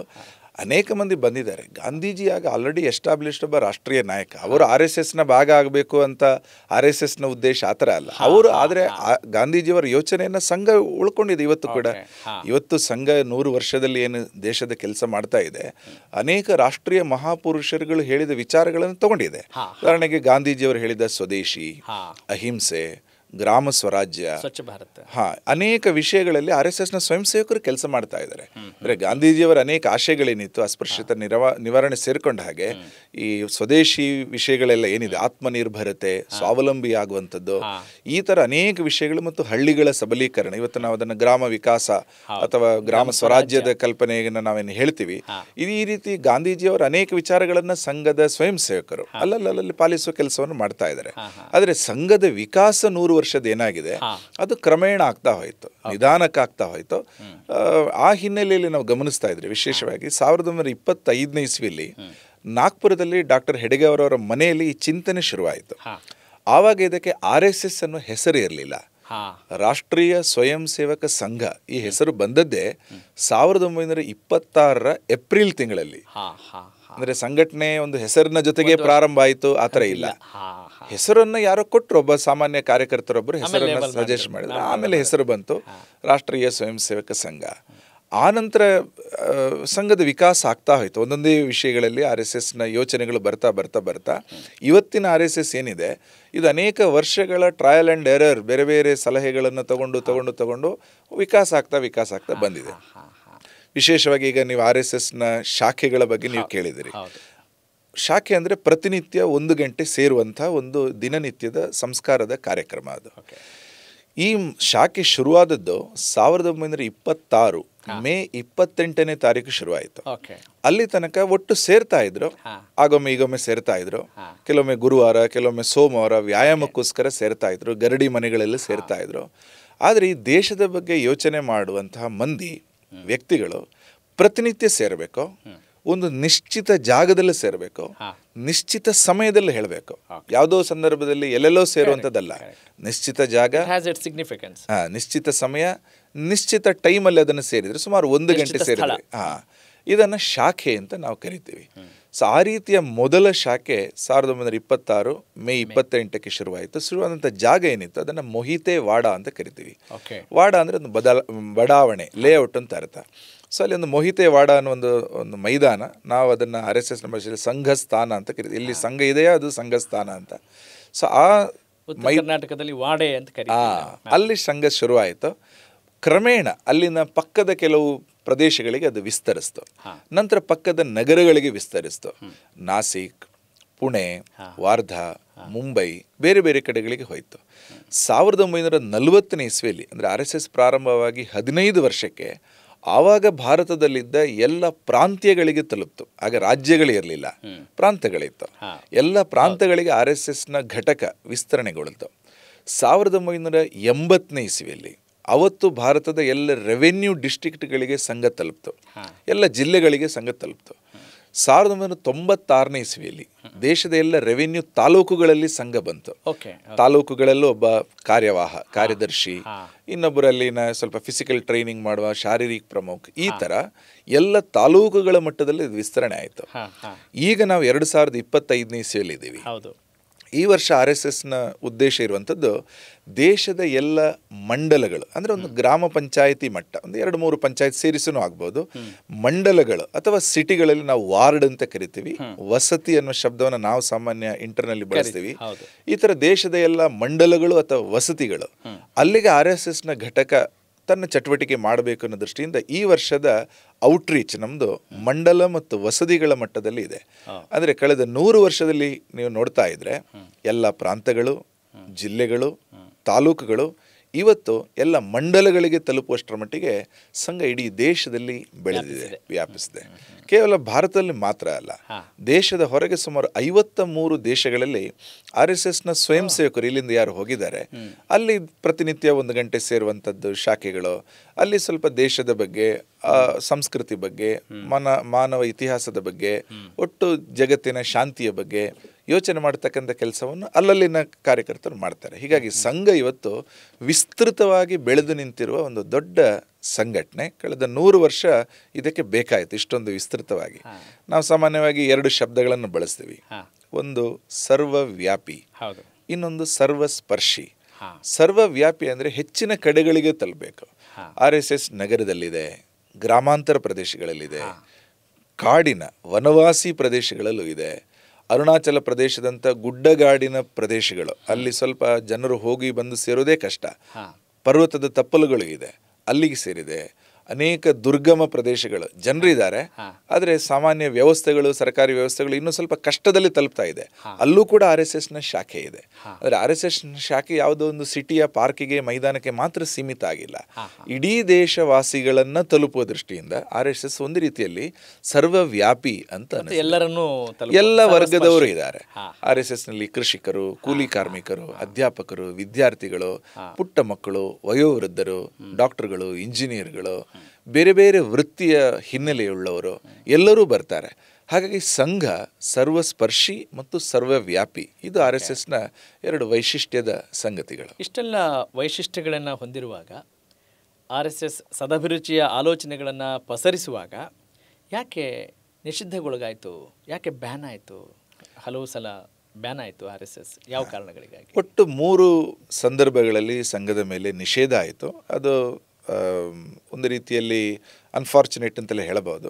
ಸಂಘದಂಥ ಒಂದು ದೇಶಕ್ಕೋಸ್ಕರನೇ ಯೋಚನೆ ಮಾಡಿ ಕೆಲಸ ಮಾಡುವ ಸಂಘಟನೆ, ನಿಸ್ವಾರ್ಥವಾಗಿ ಪ್ರಾಮಾಣಿಕವಾಗಿ ಕೆಲಸ ಮಾಡ್ತಕ್ಕಂಥ ಒಂದು ಸ್ವಯಂ ಸೇವಕರ ಒಂದು ದೊಡ್ಡ ಒಂದು ಆಂದೋಲನ ಅದು. ಅದರ ಮೇಲೆ ನಿಷಿದ್ಧ ಆಗುವಂಥದ್ದು ಆ್ಯಕ್ಚುಲಿ ಒಳ್ಳೆಯದಲ್ಲ, ಆದರೆ ಆಗೋಯಿತು. ಗಾಂಧೀಜಿ ಹತ್ಯೆ ಸಂದರ್ಭ, ಒಂದು ಗಾಂಧೀಜಿ ಹತ್ಯೆ ಸ್ಥಿತಿ, ಒಂದು 48ನೇ ಇಸ್ವಿಯಲ್ಲಿ ಗಾಂಧಿ ಹತ್ಯೆಯ ಒಂದು ಸುಳ್ಳು ಆರೋಪವನ್ನು ಹೊರಿಸಿ ಸಂಘದ ಮೇಲೆ ಒಂದು ಬ್ಯಾನ್ ಆಯಿತು. 1975ರ ಸಂದರ್ಭದಲ್ಲಿ ತುರ್ತು ಪರಿಸ್ಥಿತಿ, ನಿಮಗೆಲ್ಲ ಗೊತ್ತಿರುವ ಹಾಗೆ ದೇಶದ ಅನೇಕ ಸಂಘಟನೆಗಳ ಮೇಲೆ ನಿಷೇಧ ಆಯಿತು. RSSನ ಮೇಲೂ ನಿಷೇಧ ಆಯಿತು. 1992-93 ಸಂದರ್ಭದ ಅಯೋಧ್ಯೆ ಆಂದೋಲನದ ಹಿನ್ನೆಲೆಯಲ್ಲಿ ಬಹಳ ತಾತ್ಕಾಲಿಕ ಮಟ್ಟಿಗೆ ಸಂಘದ ಮೇಲೆ ನಿಷೇಧ ಆಯಿತು. ಈ 3 ಬಾರಿ ಆಗಿದೆ. ಆದರೆ 3 ಬಾರಿನೂ ಸಂಘದ ಯಾವುದೇ ಪಾತ್ರ ಇಲ್ಲ ಅದರಲ್ಲಿ ಅಂತ ಗೊತ್ತಾಗಿ ಸರ್ಕಾರ, ಎಲ್ಲ ನ್ಯಾಯಾಲಯ, ಸಂಘಟನೆಗಳು ಸೇರ್ಕೊಂಡ ಹಾಗೆ ಸಂಘದ ಬ್ಯಾನನ್ನು ವಾಪಸ್ ತಗೊಂಡಿದೆ. ನಾಥುರಾಮ್ ಗೋಡ್ಸೆ RSSನ ಭಾಗವಾಗಿದ್ರ, ಸ್ವಯಂ ಸೇವಕ ಸಂಘದಲ್ಲಿ ಇದ್ರ? ಅವರು ಸಂಘದ ಸ್ವಯಂ ಸೇವಕರು ಆಗಿದ್ರು ಅನ್ನೋದಕ್ಕೆ ಅವರು ಒಮ್ಮೆ ಬಂದು ಹೋಗಿದ್ರು ಅನ್ನುವಂಥದ್ದು ಸತ್ಯನೇ. 1932ನೇ ಇಸ್ವಿಯಲ್ಲಿ ಒಮ್ಮೆ ಸಂಘ, ಆಗ ನಿಮ್ಗೆ ಗೊತ್ತಿದೆ ಇಡೀ ದೇಶದಲ್ಲಿ ಹಿಂದೂ ಮಹಾಸಭಾ, ಹಿಂದುತ್ವ, ಹಿಂದೂ ರಾಷ್ಟ್ರ ಈ ಶಬ್ದಗಳೆಲ್ಲ ಸ್ವಲ್ಪ ಓಡಾಡ್ತಾ ಇತ್ತು. ಸಂಘ ಹಿಂದುತ್ವವನ್ನು ಪ್ರತಿಪಾದಿಸೋ ಒಂದು ಸಂಘಟನೆ ಅದು ಏನು ಅಂತ ನೋಡ್ಲಿಕ್ಕೆ ಅವರು ಬಂದಿದ್ರು, ಹೌದು. ಆದರೆ ಅವರು ಸಂಘದಲ್ಲಿ ಉಳ್ಕೊಳ್ಳಿಲ್ಲ, ಅವರು ವಾಪಸ್ ಹೋದರು. ಹೀಗಾಗಿ ಅವರು ಸಂಘದ ಒಬ್ಬ ಕಾರ್ಯಕರ್ತನಾಗಿ ನಾವು ಸ್ವಯಂ ಸಂಘ ಯಾವತ್ತೂ ಗುರುತಿಸಿರಲಿಲ್ಲ. ಅವರು ಸಂಘದ ವಿಚಾರಕ್ಕೆ ಆ್ಯಕ್ಚುಲಿ ಅವರದ್ದು ವಿರೋಧನೂ ಇತ್ತು. ಹೀಗಾಗಿ ನಾವು ಅವರನ್ನು ಎಲ್ಲೂ ಓನ್ ಮಾಡಿಲ್ಲ. ಅವರು ಸಂಘದ ಕಾರ್ಯಕರ್ತನಾಗಲಿ ಸ್ವಯಂ ಸೇವಕನಾಗಲಿ ನಾವಂತೂ ಸ್ವಯಂ ಸೇವಕತ್ವ ಅನ್ನೋದು ಸಂಘದ ಒಂದು ಸ್ವಭಾವದ ಪ್ರಕಟೀಕರಣ ಇರಬೇಕು, ಸಂಘದ ಪ್ರತಿರೂಪ ಇರಬೇಕು. ಸಂಘದ ಆಶಯಗಳಿಗೆ, ಸಂಘದ ವಿಚಾರಗಳಿಗೆ, ಸಂಘದ ಸ್ವಭಾವವನ್ನು ಜೀವನದಲ್ಲಿ ಯಾರು ಅಭಿವ್ಯಕ್ತಗೊಳಿಸ್ತಾರೆ ಅವರು ಸ್ವಯಂ ಸೇವಕ. ಸ್ವಯಂ ಸೇವಕತ್ವ ಅನ್ನುವಂಥದ್ದು ಸಂಘದ ಇಮೇಜ್ ಏನಿದೆ ಅದು ಪ್ರಾಕ್ಟಿಕಲಿ ಅಭಿವ್ಯಕ್ತಗೊಂಡ್ರೆ ಅದು ಸ್ವಯಂ ಸೇವಕತ್ವ ಅಂತ ಅನಿಸುತ್ತೆ. ಸೊ ಆ ರೀತಿಯಲ್ಲಿ ನಾವು ಸಂಘದ ಸ್ವಯಂ ಸೇವಕರನ್ನ ಗಮನಿಸಿದಾಗ they should be replica of ಸಂಘ ಏನು ಹೇಳುತ್ತೆ ಅದರ ಒಂದು ಪ್ರತಿರೂಪವಾಗಿ ಸಮಾಜದ ಮುಂದೆ ಇರಬೇಕು. He should represent. ಹಾಗಾಗಿ ಸಂಘದ ಒಳಗಡೆ ಬಂದು ಹೋಗೋ ಕೆಲವರು ಇರ್ತಾರೆ, ಇಲ್ಲ ಅಂತ ಇಲ್ಲ. ಸಂಘ ಇಷ್ಟು ವಿಶಾಲ ಸಂಘಟನೆ, ಆಗಲೇ ಹೇಳಿದೆ ಸಂಘಕ್ಕೆ ಬರಲಿಕ್ಕೆ 1000 ಬಾಗಿಲುಗಳಿದೆ, ಎಲ್ಲಿ ಬೇಕಾದರೂ ಬಂದು ಹೋಗಬಹುದು. ಆ ಥರ ಇದ್ದಂಥ ಒಂದು ವಿಷಯ. ನಾಥುರಾಮ್ ಗೋಡ್ಸೆ ಅವರನ್ನ RSS ಎಲ್ಲೂ ಸಮರ್ಥಿಸಿಕೊಂಡಿಲ್ಲ, ಖಂಡಿತ ಇಲ್ಲ. ಆದರೆ ಅದೇ ಕಾರಣಕ್ಕಾಗಿ ಬ್ಯಾನ್ ಆಯಿತು. ಬ್ಯಾನ್ ಆಗಲಿಕ್ಕೆ ಬೇರೆ ಬೇರೆ ರಾಜಕೀಯ ಪ್ರೇರಿತ ಕಾನ್ಸ್ಪಿರಸಿಗಳು, ಷಡ್ಯಂತ್ರಗಳು, ಬೇರೆ ಬೇರೆ ಕಾರಣಗಳಿತ್ತು. ಸಂಘ ನಿರ್ದೋಷಿ ಅನ್ನುವಂಥದ್ದು ನ್ಯಾಯಾಲಯದಲ್ಲಿ ಪ್ರೂವ್ ಆಗಿದೆ. ಆಮೇಲೆ ಸರ್ಕಾರನೇ ನೇಮಿಸಿದಂತಹ ಜಸ್ಟಿಸ್ ಕಪೂರ್ ಕಮಿಷನ್ನ ವರದಿನೂ ಬಂದಿದೆ. ಸಂಘದ ಯಾವುದೇ ಪಾತ್ರ ಇಲ್ಲ. ಸಂಘದ ಸರ್ಸಂಘ ಚಾಲಕರಾಗಿದ್ದ ಗೋಳ್ವಲ್ಕರ್ ಅವರನ್ನು ಕೂಡ ಆಗ ಟೈಮಲ್ಲಿ ಬಂಧಿಸಲಾಗಿತ್ತು, ಸಂಘದ ಮೇಲೆ ನಿಷೇಧ ಹೇರಲಾಗಿತ್ತು. ಸಾಕಷ್ಟು ಎನ್ಕ್ವೈರಿಗಳು ನಡೆದಿದೆ. ಮತ್ತು ಸರ್ಕಾರಕ್ಕೇನೆ ಸ್ವತಃ ಆಗಿನ ಗೃಹ ಸಚಿವರಾಗಿದ್ದಂತಹ ಸರ್ದಾರ್ ಪಟೇಲ್ ಅವರು ಸೇರ್ಕೊಂಡಾಗೆ ಇಡೀ ಸರ್ಕಾರ, ಇಡೀ ನ್ಯಾಯಾಲಯ ವ್ಯವಸ್ಥೆ, ಆಯೋಗಗಳು ಎಲ್ಲದರಲ್ಲೂ ಕೂಡ ಸಂಘದ ಯಾವುದೇ ಪಾತ್ರ ಇಲ್ಲ ಅನ್ನೋದು ಸ್ಪಷ್ಟವಾಗಿ ಗೊತ್ತಿತ್ತು. ತುರ್ತು ಪರಿಸ್ಥಿತಿಯಲ್ಲಿ ಯಾಕೆ ಬ್ಯಾನ್ ಆಯಿತು ಅಂತ ಕೇಳ್ಬೋದು? ಅದು ನಿಮಗೆ ಗೊತ್ತೇ ಇದೆ, ಸಾಕಷ್ಟು ವಿಷಯಗಳು ಇದರ ಬಗ್ಗೆ ಪಬ್ಲಿಕ್ ಡೊಮೈನಲ್ಲಿ ಇದ್ದೇ ಇದೆ. ಆಗಿನ ಸರ್ವಾಧಿಕಾರದ ಧೋರಣೆ ಒಂದು ಸಂದರ್ಭದಲ್ಲಿ ಬಂದಾಗ ಎಲ್ಲ ಸಾಮಾಜಿಕ ಸಂಸ್ಥೆಗಳು, ಪತ್ರಿಕೆಯನ್ನು ಸೇರಿಕೊಂಡ ಹಾಗೆ ಎಲ್ಲ ಸಂಘಟನೆಗಳ ಮೇಲೆ ಯಾರು ಸಮಾಜದ ಮುಖಿಯಾಗಿ ಕೆಲಸ ಮಾಡ್ತಾ ಇದೆ ಅಥವಾ ಕೆಲವು ಸಂಘಟನೆಗಳು ಆ್ಯಂಟಿ ಗೌರ್ಮೆಂಟ್ ಆಗಿ ವರ್ತಿಸಬಹುದು ಅನ್ನುವ ಸಂದೇಹದ ಮೇಲೂ ಕೂಡ ಹೆಚ್ಚಿನ ಸಂಘಟನೆಗಳನ್ನು ಬ್ಯಾನ್ ಮಾಡಲಾಗಿತ್ತು. ಅದರಲ್ಲಿ ರಾಷ್ಟ್ರೀಯ ಸ್ವಯಂ ಸೇವಕ ಸಂಘ ಕೂಡ ಒಂದು. ಆಗಿನ ನಮ್ಮ ಸಂಘದ ಸರ್ಸಂಘ ಚಾಲಕರಾಗಿದ್ದಾಗ ಬಾಳಾ ಸಾಹೇಬ್ ದೇವರಸ್ ಅವರನ್ನು ಒಳಗೊಂಡಂತೆ ದೇಶದಲ್ಲಿ ದೊಡ್ಡ ಪ್ರಮಾಣದಲ್ಲಿ RSSನ ಕಾರ್ಯಕರ್ತರನ್ನ ಬಂಧನದಲ್ಲಿ ಇರಿಸಲಾಗಿತ್ತು. ನಂತರ ಅವರು ಹೊರಗಡೆ ಬಂದಿದ್ದಾರೆ. ಅಂದರೆ RSSಗೆ ಕಾಂಗ್ರೆಸ್ ಕೂಡ ಒಂದು ಟಾರ್ಗೆಟ್ ಆಗಿತ್ತಾ? ಆ ಥರ ಏನಿಲ್ಲ. ಸಂಘ ಯಾವತ್ತೂ ಯಾರನ್ನೂ ಟಾರ್ಗೆಟ್ ಮಾಡಿಲ್ಲ. ನಮ್ಮ ಯೋಚನೆ ಏನಿದೆ, ಸರ್ವೇಶಾಂ ಅವಿರೋಧೇನ, ನಾವು ಯಾರನ್ನು ಕೂಡ ವಿರೋಧ ನಾವು ಮಾಡೋದಿಲ್ಲ. ಸಂಘದ ಮೇಲೆ ವಿರೋಧ ಮಾಡೋರು ಸಾಕಷ್ಟಿದ್ದಾರೆ. ನಾವು ಕಳೆದ 100 ವರ್ಷದಲ್ಲಿ 4 ಹಂತವನ್ನು ದಾಟಿ ಬಂದಿದ್ದೀವಿ. ಮೊದಲನೇ ಹಂತದಲ್ಲಿ ಒಂದು ರೀತಿಯ ಅಪಹಾಸ್ಯ ಇತ್ತು. ಹಾಸ್ಯ ಮಾಡ್ತಾ ಇದ್ರು. ಇವರ ಕೈಯಿಂದ ಏನಾಗುತ್ತೆ, ಹಿಂದೂ ರಾಷ್ಟ್ರ ಅಂತೆಲ್ಲ ಹೇಳ್ತಾರೆ, ಇದು ಆಗತ್ತಾ ಅನ್ನೋದನ್ನು ಹಾಸ್ಯ ಮಾಡ್ತಾ ಇದ್ರು. ಸಂಘದ ಯೋಚನೆಯನ್ನು ಚಿಕ್ಕ ಚಿಕ್ಕ ಮಕ್ಕಳ ಜೊತೆಗೆ ಕಬಡ್ಡಿ ಆಡ್ತಾ ಅವರಿಗೆ ದೇಶಭಕ್ತಿ ಹೇಳಿದರೆ, ಇಷ್ಟು ದೊಡ್ಡ ದೇಶದಲ್ಲಿ ಈ ರೀತಿಯ ಒಂದು ಅಪ್ರೋಚ್, ಸಣ್ಣ ಮಕ್ಕಳಿಗೆ ಸಂಸ್ಕಾರ ಕೊಡುವಂಥದ್ದು, ಇದರಲ್ಲಿ ಏನೋ ಆಗತ್ತಾ, ವಿಲ್ ಸಮಥಿಂಗ್ ಹ್ಯಾಪನ್ ಅನ್ನೋ ರೀತಿಯಲ್ಲಿ ಅಪಹಾಸ್ಯದ ಒಂದು ಹಂತ ಇತ್ತು. ಆದರೆ ಚಟುವಟಿಕೆ ಬೆಳೀತಾ ಬರ್ತಾ ಇದ್ದಾಗ ಎರಡನೇ ರೀತಿಯ ವಿರೋಧ ವ್ಯಕ್ತ ಆಯಿತು. ಅದು ಯಾವುದು ಅಂದರೆ ಉಪೇಕ್ಷೆ. ಉಪೇಕ್ಷೆ ಅಂದರೆ ಸೈಡ್ಲೈನ್ ಮಾಡಿ, ಇವರ ಕೈಯಿಂದ ಏನಾಗಲ್ಲ, ತಾತ್ಸಾರ ಮಾಡುವಂಥ ಒಂದು ಸ್ವಭಾವ ಸಮಾಜದ ಕೆಲವರು ಮಾಡಿದರು. ಒಂದು ರೀತಿಯ ಉಪೇಕ್ಷೆ. ಮೂರನೇ ಹಂತ ವಿರೋಧದ್ದು ಬಂತು. ಸಂಘವನ್ನು ವಿರೋಧ, ಈಗ ನೀವು ಹೇಳಿದ ನಿಷೇಧ ಇದೆಯಲ್ಲ, ಅದು ವಿರೋಧದ ಒಂದು ಭಾಗ. ಅನೇಕ ಕಡೆಗಳಲ್ಲಿ ನಮ್ಮ ಕಾರ್ಯಕರ್ತರ ಹತ್ಯೆ ಆಯಿತು. ವಿರೋಧದ ಒಂದು ಪರಾಕಾಷ್ಠೆ ಅಂತಲೇ ಹೇಳ್ಬೋದು. RSSನ ಕೆಲಸವನ್ನು ಒಂದು ಊರಿನಲ್ಲಿ ಶ್ರದ್ಧೆಯಿಂದ ಮಾಡ್ತಾ ಇದ್ದ ಒಬ್ಬ ಕಾರ್ಯಕರ್ತನನ್ನೇ RSSನ ಕಾರ್ಯಕರ್ತ ಅನ್ನೋ ಕಾರಣಕ್ಕೋಸ್ಕರ ಆತನ ಹತ್ಯೆ ಕೇರಳದಲ್ಲಾಯಿತು, ಬಂಗಾಳದಲ್ಲಾಯಿತು, ದೇಶದ ಬೇರೆ ಬೇರೆ ಕಡೆಗಳಲ್ಲಾಯಿತು. ದೊಡ್ಡ ಪ್ರಮಾಣದಲ್ಲಿ RSSನ ಕಾರ್ಯಕರ್ತರನ್ನು ನಾವು ಕಳ್ಕೊಂಡ್ವಿ. ದೊಡ್ಡ ಬಲಿದಾನದ ಪರಂಪರೆ ನಮ್ಮ ಸಂಘಟನೆಗೆ ಇದೆ. ಯಾಕೆ ಬಲಿದಾನ ಆಯಿತು ಅಥವಾ ಯಾಕೆ ನಮ್ಮ ಕಾರ್ಯಕರ್ತರನ್ನು ಕಳ್ಕೊಳ್ಳಿ ಅಂದರೆ ವಿರೋಧದ ಕಾರಣಕ್ಕೋಸ್ಕರ. ಹೀಗಾಗಿ ಹಾಸ್ಯ, ಉಪೇಕ್ಷೆ, ವಿರೋಧ, ಈ 3 ಹಂತಗಳನ್ನು ದಾಟಿದ ಮೇಲೆ ಈಗ ನಾವು 4ನೇ ಹಂತದಲ್ಲಿ ಇದ್ದೀವಿ. ಅದನ್ನು ಸ್ವೀಕಾರ ಅಂತ ಕರಿತೀವಿ ನಾವು. ಅಂದರೆ ಪಬ್ಲಿಕ್ ಈಸ್ ಅಕ್ಸೆಪ್ಟಿಂಗ್. ಇವತ್ತು RSS ಅನ್ನು ಇಡೀ ದೇಶ ಒಪ್ಕೊಂಡಿದೆ, ಯುವಜನತೆ ಒಪ್ಕೊಂಡಿದೆ, ವಿಜ್ಞಾನಿಗಳು, ತಂತ್ರಜ್ಞಾನಿಗಳು, ಜೆನ್ ಝೆಡ್ ಅಂತ ನಾವು ಇವತ್ತು ಕರಿತೀವಿ. ಜೆನ್ಝಿಗೆ ಅತ್ಯಂತ ಪ್ರೀತಿಯ ಸಂಘಟನೆ ಅಂದರೆ RSS. ನಮ್ಮಲ್ಲಿ ಬಹಳ ದೊಡ್ಡ ಪ್ರಮಾಣದಲ್ಲಿ ಜೆನ್ಝಿ ಇದ್ದಾರೆ, ಯಂಗ್ಸ್ಟರ್ಸ್ ಇದ್ದಾರೆ. ಅದು ಬೆಂಗಳೂರಂಥ ಸಿಟಿಯಲ್ಲೂ ಕೂಡ RSSನ ಶಾಖೆಗೆ ಬರ್ತಕ್ಕಂಥ ಮಕ್ಕಳು, ಆ ಜನ್ರೇಷನ್ ನೀವು ನೋಡಿ, ಕಾಲೇಜು ಮಕ್ಕಳನ್ನು ನೋಡಿ, ನೀವೊಂದು ಪಥಸಂಚಲನ, ರೂಟ್ ಮಾರ್ಚನ್ನು ನೋಡಿ, ಒಟ್ಟು ಜೆನ್ಝಿಗೆ ಅತ್ಯಂತ ಪ್ರಿಯವಾಗಿರುವ ಒಂದು ಸಂಘಟನೆಯಲ್ಲಿ ಸಂಘ ಒಂದು.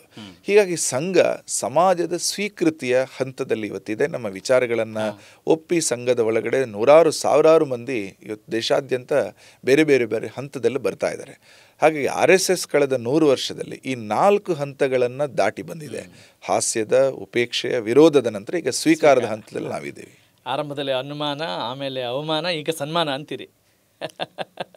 ಓಕೆ, ನೀವು ಇಲ್ಲಿ ಕವಾಯಿತು ಅಂದ ತಕ್ಷಣ ನನಗೆ ನೆನಪಾಗ್ತಾ ಇತ್ತು, ಯೂನಿಫಾರ್ಮ್, ಸಮವಸ್ತ್ರ ಕೂಡ ಬಹಳ ವಿಭಿನ್ನವಾಗಿದೆ, ವಿಶೇಷವಾಗಿದೆ. ಅದರ ಹಿಂದೆ ಏನಾದರೂ ಅರ್ಥ ಇದೆಯಾ ಸ್ಪೆಸಿಫಿಕ್ ಆಗಿ? ಸ್ಪೆಸಿಫಿಕ್ ಅಂದರೆ ಈ ಥರದ ಬಣ್ಣ, ಡ್ರೆಸ್, ಅದರಲ್ಲಿ ಏನು ವಿಶೇಷತೆ ಇಲ್ಲ. ಆದರೆ ಒಂದು ಸಂಘಟನೆಯಾಗಿ ಎಲ್ಲರೂ ಸಮಾನವಾಗಿ ಸಂಘಟನೆಯ ಭಾಗವಾಗಿದ್ದಾರೆ ಅನ್ನುವ ಅಂಶವನ್ನು ಅದೊಂದು ಮಾನಸಿಕತೆ, ಮೆಂಟಾಲಿಟಿ. ಅದಕ್ಕೋಸ್ಕರ ಸಂಘದಲ್ಲಿ ಗಣವೇಶದ ಪದ್ಧತಿ ಬಂತು. ಉದಾಹರಣೆಗೆ RSSನಲ್ಲಿ ಬರುವವರು ಯಾರು? ಸಮಾಜದ ಎಲ್ಲರೂ ಬರ್ತಾರೆ. ಒಬ್ಬ ಸಾಮಾನ್ಯ ಕೂಲಿ ಕಾರ್ಮಿಕ, ಒಬ್ಬ ಕೃಷಿಕ, ಒಬ್ಬ ಅಧ್ಯಾಪಕ, ಒಬ್ಬರು ಡಾಕ್ಟ್ರು, ಒಬ್ಬರು ಇಂಜಿನಿಯರು, ಅಥವಾ ಆ ಊರಿನ ಸಾಮಾನ್ಯ ಒಬ್ಬ ವ್ಯಕ್ತಿ, ಮಧ್ಯಮ ವರ್ಗದ ವ್ಯಕ್ತಿ, ಬಡವರು, ಶ್ರೀಮಂತರು, ಎಲ್ಲರೂ ಇರ್ತಾರೆ. ಸಂಘ ಎಲ್ಲರಿಗೂ ಸೇರಿದ್ದು. ಸಂಘಕ್ಕೆ ಬಂದ ಮೇಲೆ ನಾವೆಲ್ಲರೂ ಸಮಾನರು, ನಮ್ಮಲ್ಲಿ ಒಂದು ಏಕತೆ, ಸಮಾನತೆ ಇದೆ. ಅದಕ್ಕೋಸ್ಕರ ನಮ್ಮ ಸಂಘಟನೆಯ ಪಥಸಂಚಲನಗಳು ಆಗುವಾಗ ನೀವು ನೋಡಿರ್ಬೋದು, ಎಲ್ಲರೂ ಹೆಜ್ಜೆ ಹಾಕ್ತಾರೆ. ಅದರಲ್ಲಿ ಯಾರ್ಯಾರು ಏನೇನು ಅಂತ ನಮ್ಗೆ ಗೊತ್ತಾಗಲ್ಲ. ಗಣವೇಶ ಆ ಸಮಾನತೆಯನ್ನು ಸಂಘಟನೆ ಒಳಗಡೆ ತಂದಿದೆ. ಒಂದು ಯೂನಿಫಾರ್ಮಿಟಿಯನ್ನು ತರಲಿಕ್ಕೋಸ್ಕರ ಯೂನಿಫಾರ್ಮ್ ಇದೆ. ಹಾಗಾಗಿ ಅದೊಂದು ಮಾನಸಿಕತೆ. ಗಣವೇಶ ಹಾಕಿದಾಗ 2 ಮುಖ್ಯ ಅಂಶಗಳು. ಒಂದು, ನಾನೊಂದು ಸಂಘಟನೆಯ ಭಾಗವಾಗಿದ್ದೇನೆ ಅನ್ನೋ ಒಂದು ಅಭಿಮಾನ. ಎರಡನೇದು, ನಾವೆಲ್ಲರೂ ಸಮಾನರು ಅನ್ನುವಂತಹ ಒಂದು ಯೂನಿಫಾರ್ಮಿಟಿಯ ಭಾವ. ಈ ಎಲ್ಲವೂ ಸೇರಿಕೊಂಡು ಸಂಘ ಇದೆ. ಸಾಮಾನ್ಯವಾಗಿ ಋಗ್ವೇದದ ಒಂದು ಮಂತ್ರವನ್ನು ನಾವು ಸಂಘಟನೆಯ ಆಂತರಿಕ ವ್ಯವಸ್ಥೆಗೋಸ್ಕರ ನಾವು ಬಳಸ್ತೀವಿ. ಸಂಘಚ್ಛದ್ವಂ ಸಂವದದ್ವಂ ಸಂವೋ ಮನಾನ್ಸಿ ಜಾನತಾಂ ದೇವಾಭಾಗೈ ಯಥಾ ಪೂರ್ವೆ ಸಂಜಾನಾನ ಉಪಾಸತೆ ಸಮಾನೋ ಮಂತ್ರ ಸಮಿತಿ ಸಮಾನಿ ಸಮಾನಂ ಮನ ಸಹಚಿತ್ತಮೇಷಾಂ. ಸಹಚಿತ್ತ ಅಂದರೆ ಮನಸ್ಸಿನ ಒಳಗಡೆಯಿಂದ, ಅಂದರೆ 4 ಅವಸ್ಥೆಗಳನ್ನು ಮನುಷ್ಯನಿಗೆ ಹೇಳಿದ್ದಾರೆ: ಬುದ್ಧಿ, ಮನಸ್ಸು, ಚಿತ್ತ ಮತ್ತು ಅಹಂಕಾರ. ಅದರಲ್ಲಿ ಚಿತ್ತ ಏನಿದೆ, it is of pure thoughts, ಶುದ್ಧ ಚಿಂತನೆಗಳಿಂದ ಬರುತ್ತೆ. Storage of imprints. ಎಕ್ಸಾಕ್ಟ್ಲಿ. ಆದರೆ ಆ ಸ್ಟೋರೇಜ್ ಆಫ್ ಇಂಪ್ರಿಂಟ್ಸ್ ಉಳಿದ 3ಕ್ಕೆ ಬರುತ್ತೆ. ಚಿತ್ತ ಅಂದರೆ ಸ್ಟೋರೇಜ್ ಆಫ್ ಇಂಪ್ರಿಂಟ್ಸ್. ಸಾಮಾನ್ಯವಾಗಿ ಮನಸ್ಸು, ಬುದ್ಧಿ, ಅಹಂಕಾರ ಇದೆ. ಅದಕ್ಕೆ ಸ್ಮರಣೆಯ ಬೇಸ್ ಸ್ವಲ್ಪ ಇದೆ, ಮೆಮೊರಿ ಬೇಸ್ಡ್ ಇದೆ. ನೀವು ಹೇಳಿದ ಇಂಪ್ರಿಂಟ್ಸ್ನ ಭಾಗ ಸ್ವಲ್ಪ ಅದಕ್ಕೆ ಜಾಸ್ತಿ. ಚಿತ್ತ ಅನ್ನುವಂಥದ್ದು ತುಂಬ ಪ್ಯೂರ್ ಥಾಟ್ಸ್, ಅಂದರೆ ಯಾವುದೇ ರೀತಿಯ ಮೆಮೊರಿಯ ಬೇಸ್ ಇಲ್ಲದೆ. ಉದಾಹರಣೆ, ಯಾವುದೋ ಒಂದು ವ್ಯಕ್ತಿಯ ಬಗ್ಗೆ ಹೇಳಿದಾಗ, ಉದಾಹರಣೆಗೆ ವಿರಾಟ್ ಕೊಹ್ಲಿ ಅಂದಾಗ ಒಂದು ಚಿತ್ರ ಕಣ್ಮುಂದೆ ಬರುತ್ತೆ. ಅದು ಬುದ್ಧಿ, ಮನಸ್ಸಿಗೆ ಸಂಬಂಧಪಟ್ಟದ್ದು, ಯಾಕೆಂದರೆ ಸ್ಮರಣೆಯ ಬೇಸಿಂದ ಬರುತ್ತೆ. ಪ್ಯೂರ್ ಥಾಟ್ಸ್ ಒಳಗಿಂದ ಬರೋದನ್ನ ಚಿತ್ತ ಅಂತ. ಮನಸ್ಸು ಅಂತ ಹೇಳಿದ್ರೆ ಬಂಡಲ್ ಆಫ್ ಥಾಟ್ಸ್ ಅಂತ ಕರಿತೀವಿ. ಖಂಡಿತ ಬಂಡಲ್ ಥಾಟ್ಸ್ಗೆ ಸ್ವಲ್ಪ ಹಿನ್ನೆಲೆ ಇದೆ. ಉದಾಹರಣೆಗೆ ನಿಮಗೆ ಕಾಫಿ ಬೇಕಂದ್ರೆ ಕಾಫಿ ಅನ್ನೋ ಟೇಸ್ಟ್ ನಿಮಗೆ ಗೊತ್ತೋ, ಯಾಕೆಂದ್ರೆ ಒಂದು ಸ್ಮರಣೆ ಇದೆ, ವಿವೇಕ. ಖಂಡಿತ. ಸೊ ಈ ಚಿತ್ತ ಅನ್ನೋ ಕಾನ್ಸೆಪ್ಟ್ ಸ್ವಲ್ಪ ಬೇರೆ, ನಾನು ಅದ್ರ ಡೀಟೇಲ್ಗೆ ಹೋಗಲ್ಲ. ಸೊ ಮನಸ್ಸಿನ ಒಳಗೆ ಆಗುತ್ತೆ ಆ ವಿಚಾರಗಳನ್ನು ಹಾಗಾಗಿ. ಸೊ ಮನಸ್ಸಿನ ಒಳಗಡೆಯ ಆಂತರ್ಯದ ಪ್ಯೂರ್ ಥಾಟ್ಸ್ ಏನಿದೆ ಅದು ಸಹಚಿತ್ತ, ಒಟ್ಟಿಗೆ ಇರಬೇಕು ಅಂತ ಇದೆ. ಸಹ ಅಂದ್ರೆ ಜೊತೆಗೆ, ನಾವೇನು ಸಹೋದರ ಅಂತ ಕರಿತೀವಲ್ಲ, ಒಟ್ಟಿಗೆ ಅನ್ನುವ ಶಬ್ದ. ಸೊ ಹಾಗಾಗಿ ನಮ್ಮ ಯೋಚನೆಗಳು ಒಟ್ಟಿಗೆ ಇರಬೇಕು. ಸಂಘಚ್ಛದ್ವಂ, ಒಂದೇ ಕಡೆ ಸಾಗೋಣ, ಒಟ್ಟಿಗೆ ಸಾಗೋಣ, ಒಮ್ಮನಸ್ಸಿಂದ ಸಾಗೋಣ. ಈ ರೀತಿಯ ಯೋಚನೆ ಬರಲಿಕ್ಕೆ ಪಥಸಂಚಲನ ಮತ್ತು ಅದಕ್ಕೆ ಪೂರಕವಾಗಿರ್ತಕ್ಕಂಥ ಗಣವೇಶ ಅದು ಬೇಕಾಗತ್ತೆ. ಅಂದ್ರೆ ಗಣ ಅಂದ್ರೆ ಗುಂಪು ಅಂತ, ಗಣ ಅಂದ್ರೆ ಒಂದು ತಂಡ ಅಂತಾರೆ. ಗಣಪತಿ ಅಂತ ನಾವೇನು ಕೇಳ್ತೀವಿ, ಟೀಮ್, ಒಂದು ತಂಡ ಅಂತ ಅರ್ಥ. ಸೊ ಸಾಮಾನ್ಯವಾಗಿ ಸುಮಾರು ಒಂದು 18 ಮಂದಿ ಅಥವಾ 22 ಮಂದಿಯ ಒಂದು ಸಣ್ಣ ಸ್ಮಾಲ್ ಯೂನಿಟನ್ನು ಗಣ ಅಂತ ಕರೀತಾರೆ. ಸಾಮಾನ್ಯ ಸಂಸ್ಕೃತ ಶಬ್ದ ಅದು. ಸೊ ಆ ಗಣವೇಷ ಅಂದರೆ ಒಟ್ಟಿಗೆ ಸೇರಿರುವಾಗ ಆ ವೇಷ ಇರುತ್ತೆ. ಸಾಮಾನ್ಯವಾಗಿ ನಮ್ಮ ಗಣವೇಷವನ್ನು ನಾವು ಪ್ರತಿದಿನ ಏನೂ ಹಾಕಲ್ಲ. ಸಮಯ ಸಂದರ್ಭಗಳು ಬರುತ್ತೆ, ಕೆಲವು ವಿಶೇಷ ಉತ್ಸವಗಳು ಬರುತ್ತೆ, ಪಥಸಂಚಲನಗಳ ಸಂದರ್ಭಗಳು ಬರುತ್ತೆ. ಅಂಥ ಸಂದರ್ಭಗಳಲ್ಲಿ ಒಂದು ಸಾಮಾನ್ಯ ಗ್ಯಾದರಿಂಗ್, ಒಂದು ಲಾರ್ಜರ್ ಗ್ಯಾದರಿಂಗ್ ಇದ್ದರೆ ನಾವು ಗಣವೇಷವನ್ನು ಸಾಮಾನ್ಯ ಹಾಕ್ತೀವಿ. ಅಂದರೆ ಬಹಳ ಖುಷಿಯಾಗಿ ಆಗುತ್ತೆ. ಯಾಕಂದರೆ ಸಮಾನತೆ ಅಂತ ಹೇಳಿದಾಗ, ಸರ್ವವ್ಯಾಪಿ ಸರ್ವಸ್ಪರ್ಶಿ ಅಂತ ಹೇಳಿದಾಗ ವಸುದೈವ ಕುಟುಂಬಕಂ ಕಲ್ಪನೆ ಕೂಡ ಇಲ್ಲಿ ಬಂದು ಹೋಗುತ್ತೆ. ಹೀಗಿರುವಾಗ ಏನು RSSನ ಅಧ್ಯಕ್ಷರಾಗಿ ಬಂದಿರುವಂಥವರೆಲ್ಲರೂ ಕೂಡ ಉನ್ನತ ವರ್ಗಕ್ಕೆ ಸೇರಿದವರು, ಉನ್ನತ ಜಾತಿಗೆ ಸೇರಿದವರು. ಇದು ಕೇವಲ ಬ್ರಾಹ್ಮಣರಿಗೆ ಮಾತ್ರ ಅಂತಹ ಒಂದು ಹುದ್ದೆ ಸಿಗುತ್ತೆ ಅನ್ನೋ ಒಂದು ಪ್ರತೀತಿ ಇದೆ. ಏನು ಹೇಳ್ತೀರಿ ತಾವು? ಅದು ಸುಳ್ಳು. RSSನ ಪ್ರಮುಖರೆಲ್ಲರೂ ಕೂಡ ಒಂದೇ ವರ್ಗಕ್ಕೆ ಸೇರಿದ್ದು ಆ ಥರ ಇಲ್ಲ.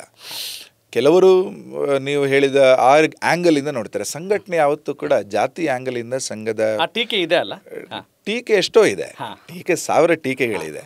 ಟೀಕೆಗಳೆಲ್ಲವೂ ವಾಸ್ತವ ಅಲ್ಲ, ಟೀಕೆಗಳೆಲ್ಲ ಟೀಕಲ್ಲ ಅಂತೀರಿ. ಟೀಕೆಗಳು ಬರಲಿ, ನಾನು ಹೇಳಿದ್ನಲ್ಲಿ ಯಾವುದನ್ನು ನಾವು ವಿರೋಧ ಮಾಡಲಿ. ನಮ್ಮನ್ನು ವಿರೋಧ ಮಾಡಿರ್ಬೋದು, ನಾವು ಯಾರನ್ನು ಟೀಕೆ ಅಥವಾ ನಾವು ಯಾರನ್ನ ವಿರೋಧ ಮಾಡಿಲ್ಲ. ಸೊ ಸಂಘದ ವಿರುದ್ಧ ಅನೇಕ ಟೀಕೆಗಳು ನೀವು ಹೇಳಿದ ಒಂದು ಅಂಶನೂ ಒಂದು. ಆದರೆ ಸಂಘಟನೆಯ ವಾಸ್ತವ ಬೇರೆ ಇದೆ. ಸಂಘಟನೆ ಒಳಗಡೆ ಅನೇಕ ರೀತಿಯ ಲೀಡರ್ಶಿಪ್ ಇದೆ. ಆ ಎಲ್ಲ ಲೀಡರ್ಶಿಪ್ಪಲ್ಲೂ ಸಮಾಜದ ಎಲ್ಲ ವರ್ಗಗಳು ಇದ್ದಾರೆ.